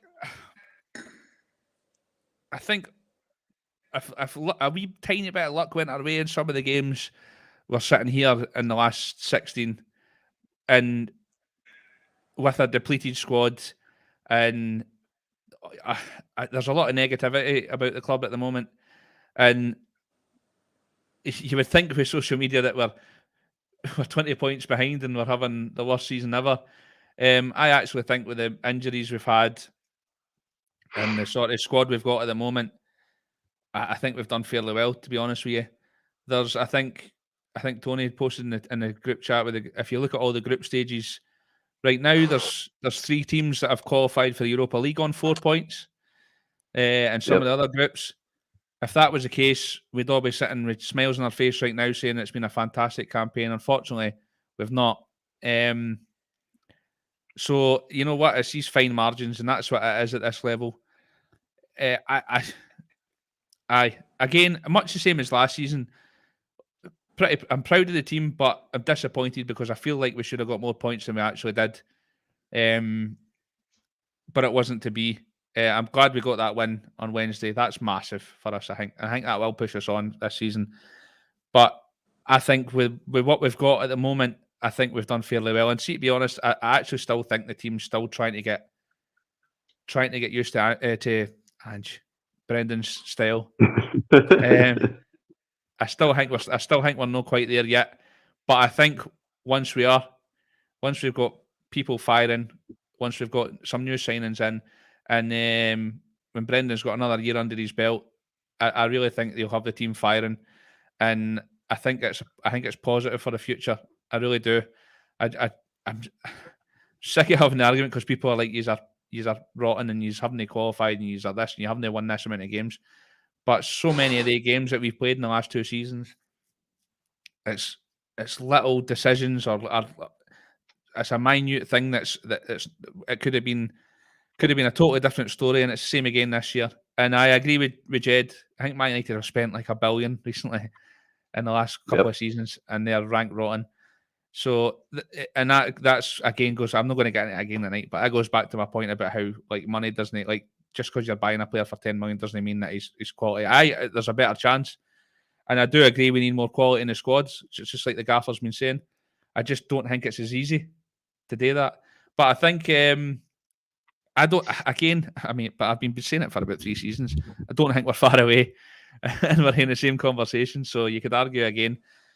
But it's one of these things. It's little details and little decisions here and there. Like I say, if another group we make these 4 points, we're in the Europa League. It's not to be, unfortunately.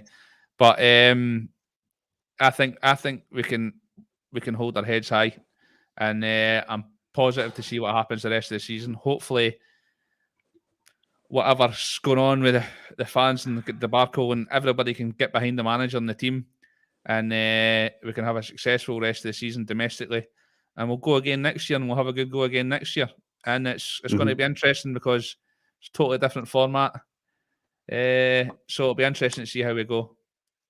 Yeah, I mean, Galvin, a C from Jed, a C plus from Willie, good reason and balance behind it. But I mean, if we look at what other people might say in their opinion, maybe is cold hard facts are we finished bottom of a group 2 years in a row, haven't qualified for European football. We're still saying the same old hard luck stories, fine margins, a goal here and there, a bit of rub of the green, which you do need, that's fair enough. Hasn't happened. So effectively 2 years we failed in Europe, in European football. We took a humping of Atletico Madrid, yeah, we finished on 4 points this season, which is great, doubling our tally from last season. Is that called progress? Yeah, we won a game, so effectively you could say that, which is fantastic. But the other cynic of a supporter might say it's not good enough. And Willie's talking about quality to get in the squad. People are saying Rodgers is going to get it right, which I believe he will within time and reason. But he had, since he came in June, he could have assessed that squad and seen where he needed quality. He's brought in these players, hasn't worked out. He's publicly stated attitudes are an issue. It looks like a couple of them new signings are going to go out the door on loan in January. So, what would you give the campaign, the European campaign between A and D? Okay, Andy, that's as confusing as like the metric system and the impedance A, system. B, C, D. A for good, B for decent, C for satisfactory, D for shite. Pretty straightforward. You're going to have to get used to this, Gavin, mate. Stephen he's on his own system and his own world. Confuses the life out of us all the time. So right, okay, I'll humour you. Well, let me give you my thoughts, and then I'll try to give a rating at the end of it. How do we grade this European campaign? Well, it's frustrating, very, very frustrating. Now, we saw the momentum building with Ange. First season under Ange, the Europa League. There was good points, bad points. Second season, we up the ante. We go into a higher competition, the top echelon of European football in the Champions League. And again, it's at that point we're hearing we can compete at this level, but maybe not for the full 90 minutes. We need to tweak a couple of things, get more experience, get more quality, and then we can properly do it. But we were taking heart from the second season under Ange, very, very well defined in the first hour at home against Real Madrid. You know, very, very characterised in that particular game. However, going into this season, we've had a change in manager. We've had a poor recruitment, very, very poor recruitment, compounded by injuries. And we're bottom of the group. Yes, we've doubled our point tally from 2 to 4, but we're bottom of the group. We've got over the hoodoo, which is brilliant, fantastic. I'm not overly concerned about that. I've got thick skin enough as a Celtic fan not to be sensitive about that sort of thing, about those jibes that you get in social media.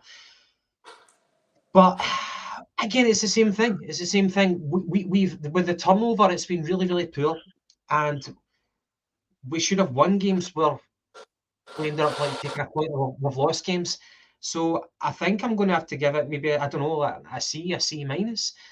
I wouldn't give it a D. Like, the good thing is Kyogo has scored. He's demonstrated that he can score goals at this level. If you put him through, he'll score. Last season it didn't happen, but this season it has happened. But again, we've shat the bed with discipline, ill discipline. And again, the injuries, I said at the start, you can't legislate for that. We bought a few players. We got rid of Jota. We brought in Palma. Palma was daft enough to get suspension in the Champions League. That is bloody well daft.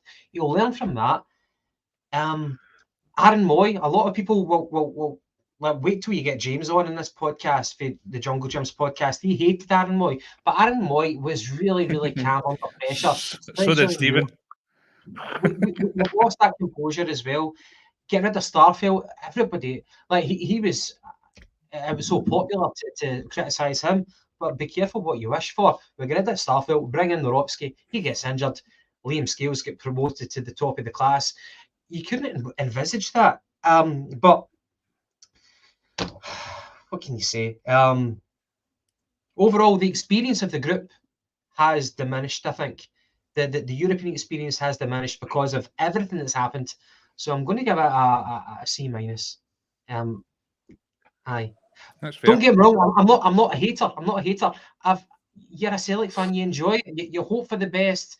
And whenever we lose, you're like, oh fuck, maybe next game. That's what happens. But next season, we say it every year. But I guess the board need to contribute to this. They need to change something to stop us being in this rut. But again, I don't even know if we're going to be able to automatically qualify for next season in the Champions League. A totally different format. It'll be really, really strange to see that. But it's exciting if we can qualify for it, and we'll see what happens. I think a big thing, sorry, Stephen, just quickly, for me as well, is like the continuity and consistency. If like I know a lot of the fan base are still to be won over, but I totally believe the gaffer when he talks about like he's going to be here for a long haul, and I hope so, because like the last season in the Champions League, we were buzzing for this season because of what Ange's done, and we're like, we're going to progress. Ange's here, we're going to do it again next year. But then he goes away, and it's like we're almost in a rebuilding process again. To do that during a Champions League campaign with injuries and everything else that's thrown at him, plus let's face it, the fractured relationship right now between a number of fans and the board and the manager. Like there's still a massive part of the fan base that still haven't forgiven the manager. They don't back him.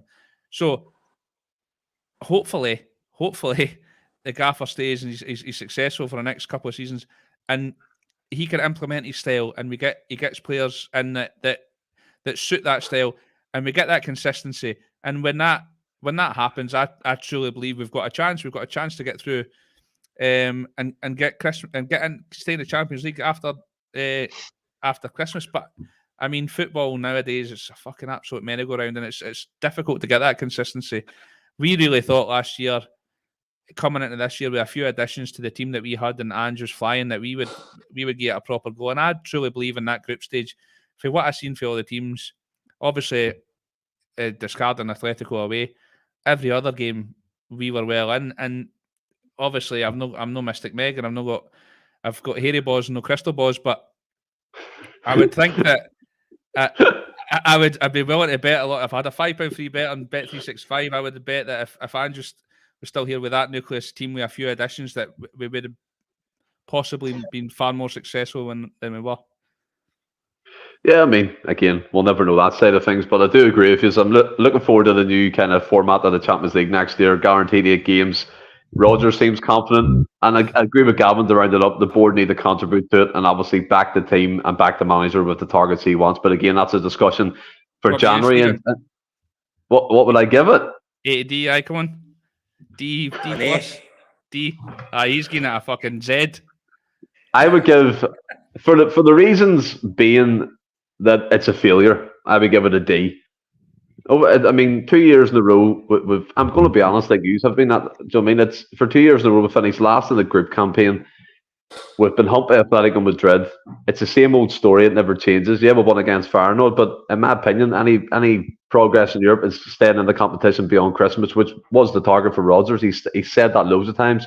He's publicly said he wanted to make us a force in European football again. That's not quite happened, albeit I do agree it's one campaign under his belt and things will improve. I do agree with everyone in that aspect of it, but we can't say just because we won a game that it's progress. Yeah, I agree in essence. We had to get that monkey off the back, but progress, in my opinion, is staying in the competition, whether it's Europa League or Champions League beyond Christmas. That's the way I see it.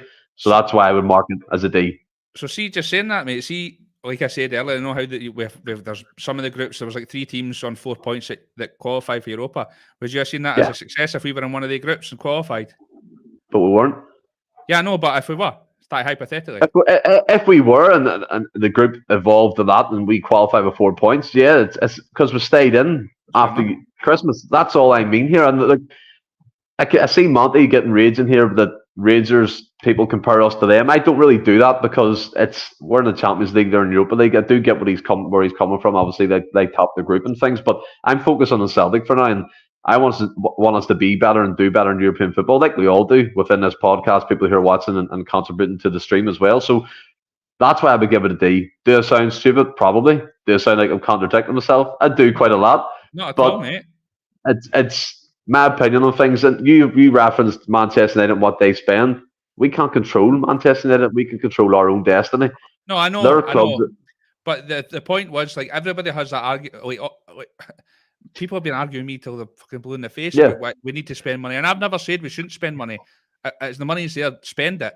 All I've ever said was Celtic aren't as big a draw as we used to be because of the standard of the league we're in, and players don't care about history and playing Champions League anymore. They care about their weekly wage, so they'll go to lower leagues in England and get paid 5 times what they get paid at Celtic. So we're not a draw anymore. I don't think it's as easy just to go out and go, that guy's brilliant standard, and he's £8 to £10 million. Let's go and get him. I just don't think it's as easy as that. And I just think that it's a fair argument for people to say, well, there's Man United spent £1 billion and they're finishing rock bottom in their group as well.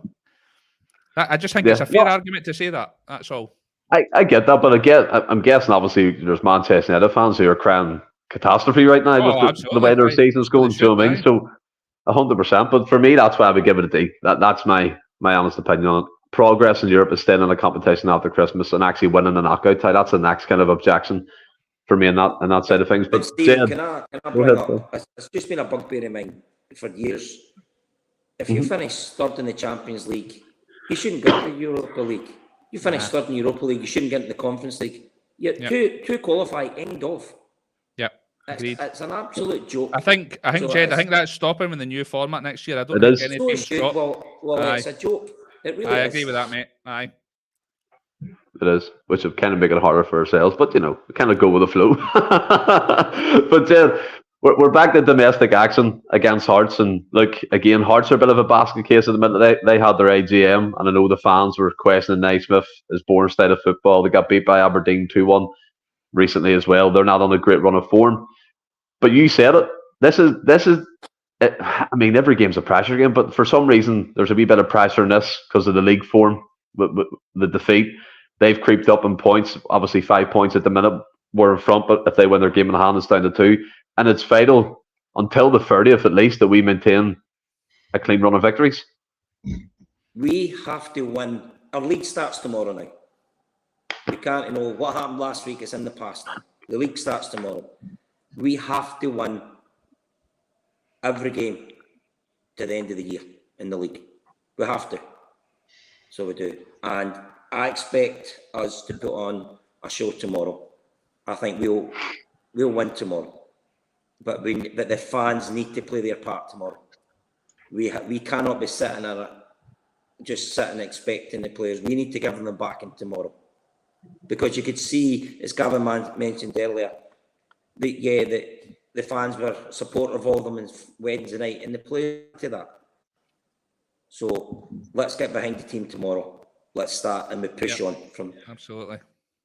Yeah, and Galvin, I think we've obviously entered into a title race of our own doing, let's be honest here, dropping all the points in the league. And as I said, Hearts, their fan base are, I don't know, they're ostracised with Naismith at the minute and Buds and people like that at the top, so they're going for their own wee crisis. But for us, like Jed, well put there, to be fair, we need to be on the ball. We need to pick up points again. We need to get a consistent run of victories and find the form in domestic action. People are questioning the style of play, saying it's boring, it's lethargic. And I have to be honest, it has been a point. So there's been times where I'm watching going, Jesus, Mary and Joseph, what's going on here? It's a slow, it's not really, I mean, is it because of the way teams play? It could be. But again, we need to be just fit, firing, and from the final whistle, put on a show for the fans. Yeah, I totally agree. I think we're going to win. Okay, so I'm going to say that also. I think we're going to get a clean sheet. I'm confident because the last time we dropped points against Hearts was that horrible night in Ange's opening game away at Hearts. Very, very memorable night. But that's the last time we dropped points against Hearts. We've beat them every time since then. Hearts, I think I've got, what's his name? Is it Bryson? What's his name? The baldy guy, the Bhoys. Bhoys, aye. Thank you. He's out, and Devlin, he's out as well. I like Devlin. Oh, we can. Oh, he's a threat. He is a threat. So I think we need to nullify Shankland. And Shankland has scored the majority of his goals away from home. I think he's got 7 in the league, but 5 of them have came away from home. And Hearts are not scoring many goals. I think so. They played like 16. But you can tell I've done. I read about this before we went live. So they played 16 I like it. games. Played 16 games. They've only scored 15 goals, and half of that is coming from Shankland. However, if Cameron Carter-Vickers doesn't play, then I think the other 2 centre-backs are vulnerable against Shankland. I think Shankland is smart enough, he's cute enough to beat our centre-backs if Cameron Carter-Vickers is not playing.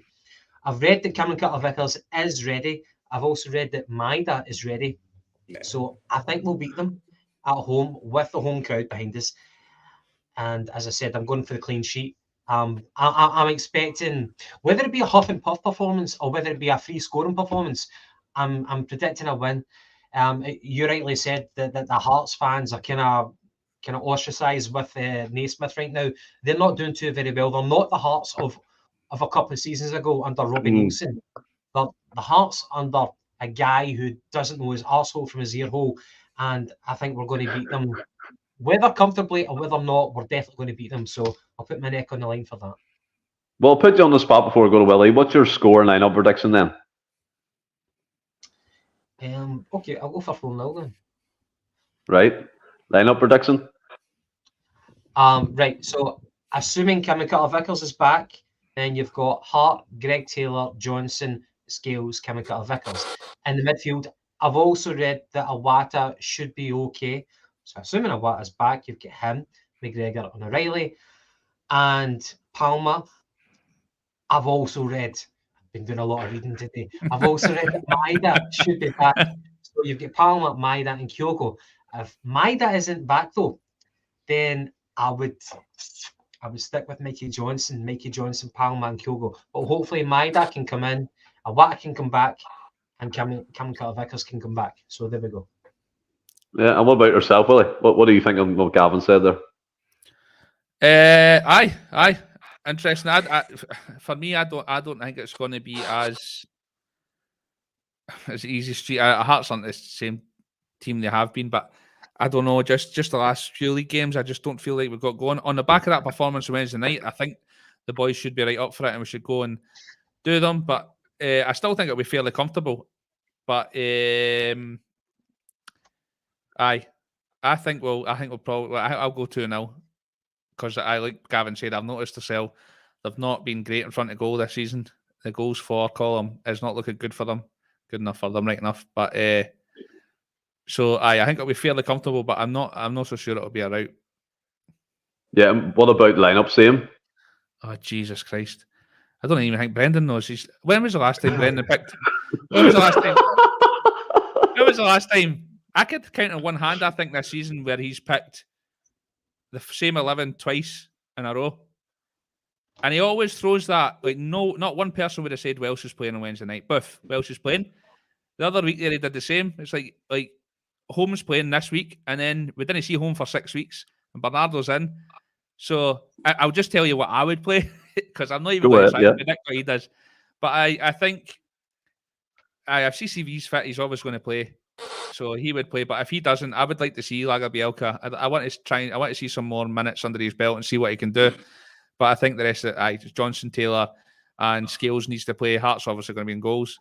Iwata, I think's meant to be fit, so I'd definitely play him. I think when we've not got Hatate, I think the first when did Hatate Iwata go off, like 20 minutes in or something on Wednesday night. Kalmak was absolutely running the show in that number 8 position before he had to go off. And I think, for me, Kalmak's best form at Celtic was under Rodgers in his first tenure, where he kind of played in that either 10 or 8 role. He was getting forward and creating and scoring goals.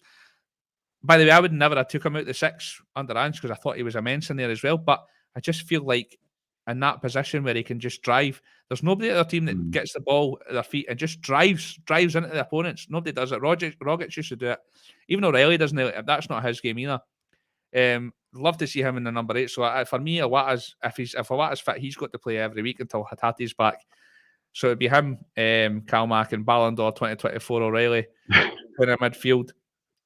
And if Maeda's even 20% fit, I'd be playing him on the right and playing Palma left with Kyogo up front. And if not, I'd be playing wee Jamesy Forrest, because Mikey Johnson is. I think he's been fortunate to have more minutes than most, and I just don't get it. I don't see it with him, unfortunately. And you, Stephen, you know me. I always defend. I'm not one to criticise, but he's had season after season, and I know he's had injuries, but he's done. I think he's had. I would actually rather like to see the likes of Rocco Vata or somebody like that get a chance ahead of him. That's how strongly I feel about him not playing. So I wouldn't have him in the team. Like I say, if Maeda's 20% fit, I'd play him or James Forrest. But a comfortable 2-0 win, I think, for us. O'Reilly's going to score again. Early doors, just take it out, and then Kyogo's got to score. put it to bed. So, Jed, we've got a 2-0, comfortable 2-0 for any special for Willie, a 4-0 for Gavin. What are you going with, Jed? And also, if you have any changes to the starting lineup predictions, I mean, you mentioned Fada. We could have young Mitchell Frame maybe starting. Be surprised in there. You never know with Rodgers, like you said, Willie. But Jed, come and do mate, score prediction, and if you want, you can do a lineup prediction too. Right, sorry, I didn't quite hear what Gavin's score prediction is. What was it Gavin said? 4-0. 4-0. 4-0. 4-0, right. I wrote down 3-0. I'm going to go Hart, Johnston, Lagerbielke, Scales, Taylor. I thought Awata was injured, so I put Bernardo, McGregor and O'Reilly. I did here today the same thing. I put Maeda, Palma and Kyogo. But if Maeda's not fit, it needs to be Forrest for me, not Mikey Johnson. Agreed. And because I don't even think, well, is he out for a wee while now, or still since the Kilmarnock game, the shoulder injury? I don't know. I would assume so. With him not being in the squad midweek, but yeah. Aye, if he's fit, I'd play him before any of them as well, mate. Aye, it's a good shout. I don't think he'll play CCV tomorrow. I think he might be trying to make sure he's going to be okay for the 30th of December. So yeah, that's how I would go Lagerbielke and Scales centre halves tomorrow. And the goal scorer. What's your score? 3-0. I'm going to go Callum McGregor, Kyogo. 2 goals, Kyogo and Callum McGregor. I'm putting a 5 on that.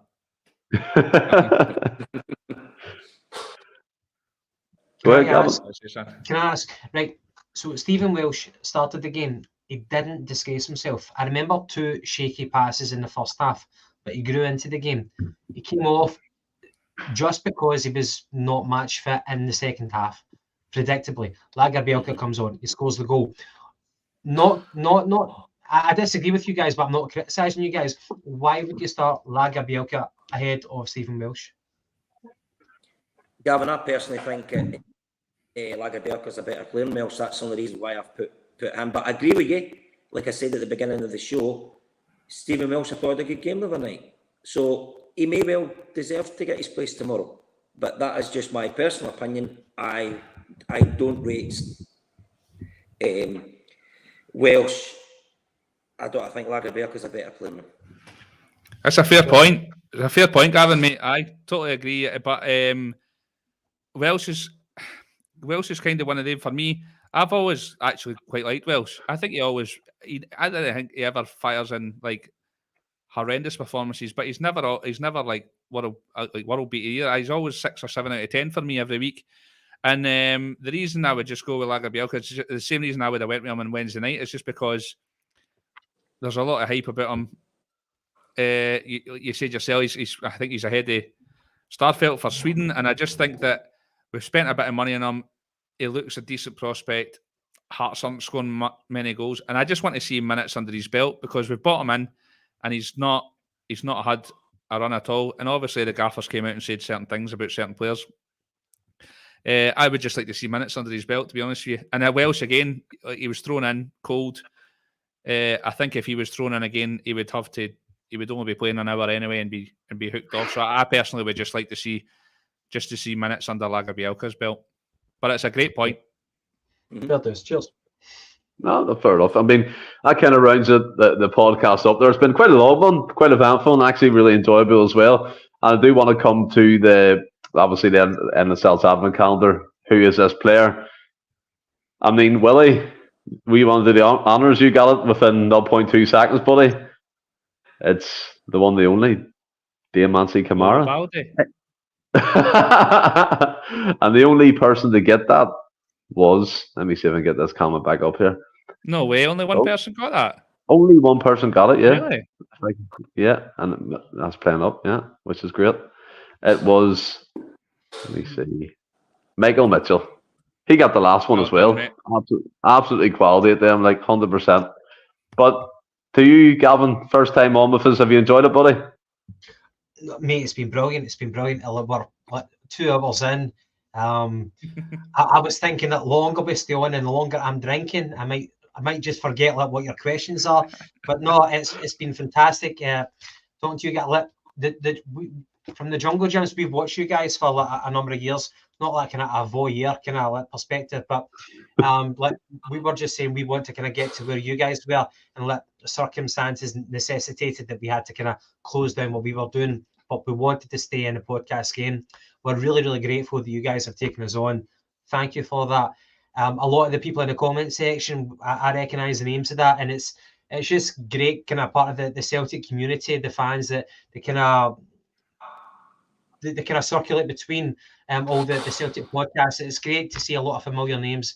Thank you for that. It's been brilliant. Friday night is always a kind of a relaxed time when you can have a drink. You know that most people are off the weekend, so it's been really, really enjoyable. So again, just grateful that you've taken us on. Really appreciate it. And to Willie, Stephen, and Jed, really, really enjoyed the crack. Thank you for that. It's been a brilliant night, and hopefully more of the same. 100%, mate. And look, we're delighted to have everyone on board, Jed, as well, buddy. I mean, it adds to our podcast, different discussion points. Gavin and Jed have both come in with some cracking questions and debate, and it's just brilliant. And like you said, the community within the chat, they always add to it as well. And again, like you rightly said, the Jungle Gyms podcast had pretty much the same names as ourselves, you know what I mean? So it's good to see that kind of band continuing and people talking among themselves. And Jed, as a full-time member now, have you enjoyed this one? Yeah, I have, and I'm actually... My daughter can't make the game tomorrow because she's working and then she's out. So my wife came along, and my daughter Katie was like, "Dad, what about the swearing and everything like that?" I said, "It's all right, and if I had a wee word with your ma, told her she needs to calm down." So we're fine. And then we're going into the time for a few drinks. So anybody's in the Merchant City, if they're watching the podcast and they see me, come along, say hiya, and they'll realise I talk shite in real life all the time. Anyway. Perfect, mate. Perfect. Good to have you on. And Willie, after this podcast, I have to jump off, get sorted for tomorrow morning. A long journey ahead of myself to meet up with all you guys for the Kerry deal, the Christmas party at Celtic Park. We've done it before. I'm absolutely buzzing, so excited just to have a beer with all you again. Have you enjoyed the podcast? And more importantly, are you looking forward to tomorrow? Absolutely, mate. I mean, the podcast... Gavin and Jed's been on plenty of times. I've known Jed a long time, and I'm so pleased that he's kind of... I mean, he was always available before anyway, before it's kind of became official now. So I'm really pleased he's come on board. It's obviously a brilliant addition. And Gavin, it's been superb. Tonight's the first time I met you, but I've thoroughly enjoyed the debates. And I know where you're coming from, like the Jungle Gyms, because I feel like, without going into too much detail, us as a podcast was kind of starting to get that way, whereas there's not enough bodies and it's kind of consuming our lives, and it's like we love it, but we've obviously all got lives going on outside of this as well, and it was getting difficult. And I'm just really pleased you guys have came on board yourself. I'm yet to meet James and Anthony, but I'm looking forward to debating with ourselves as well. And I just think I kind of went a bit stagnant myself on here, and I've just got a proper buzz about it all again, and I've absolutely thoroughly enjoyed it tonight, and looking forward to seeing what the future holds. We've had a lot of chat about what's coming up in the future, and I'm really excited. So cheers for coming on, and I'm buzzing for the future, lads. Thank you. Safe journey tomorrow, but if you end up in my local, Willie knows what I'm talking about. You were there the last time, you can't even mind it. So please, Willie, get his picture again. Jed, we're next door. We're going to the Kerrydale, but we've booked an apartment right next to Celtic Park tomorrow, so we'll be in there when you come out of the game. Where are you going prior to the game? Sorry. Well, we're going out for a few beers, but we're going to be in an apartment next door, so we'll maybe hit to give a wee text and get a few pints. No, I've got the wife with me tomorrow, so we'll have a good night before the game then. I'm not going to get a winch out of that. Jed, she's too much better looking anyway. Jed, did you say I met you in person? No, I just said you were at the... Sorry, it's breaking up. What did you say? Did you say I met you in person? Because I can't remember that if it did. No. I say the last time I spoke to you, I seen a picture on social media, and I says to you, you were in the pub where I drink, and you can't even mind you being in there. Can't even mind. That doesn't surprise me, mate. That doesn't surprise me at all. But look, thanks for coming on. It's been a great podcast, and again, we'll be absolutely steamboats this time tomorrow, Billy, but can't wait for it. I'm going to get shoot off and get sorted out for an early boat tomorrow. But everyone, we'll be back Monday. Stay well, keep safe. Hail, hail.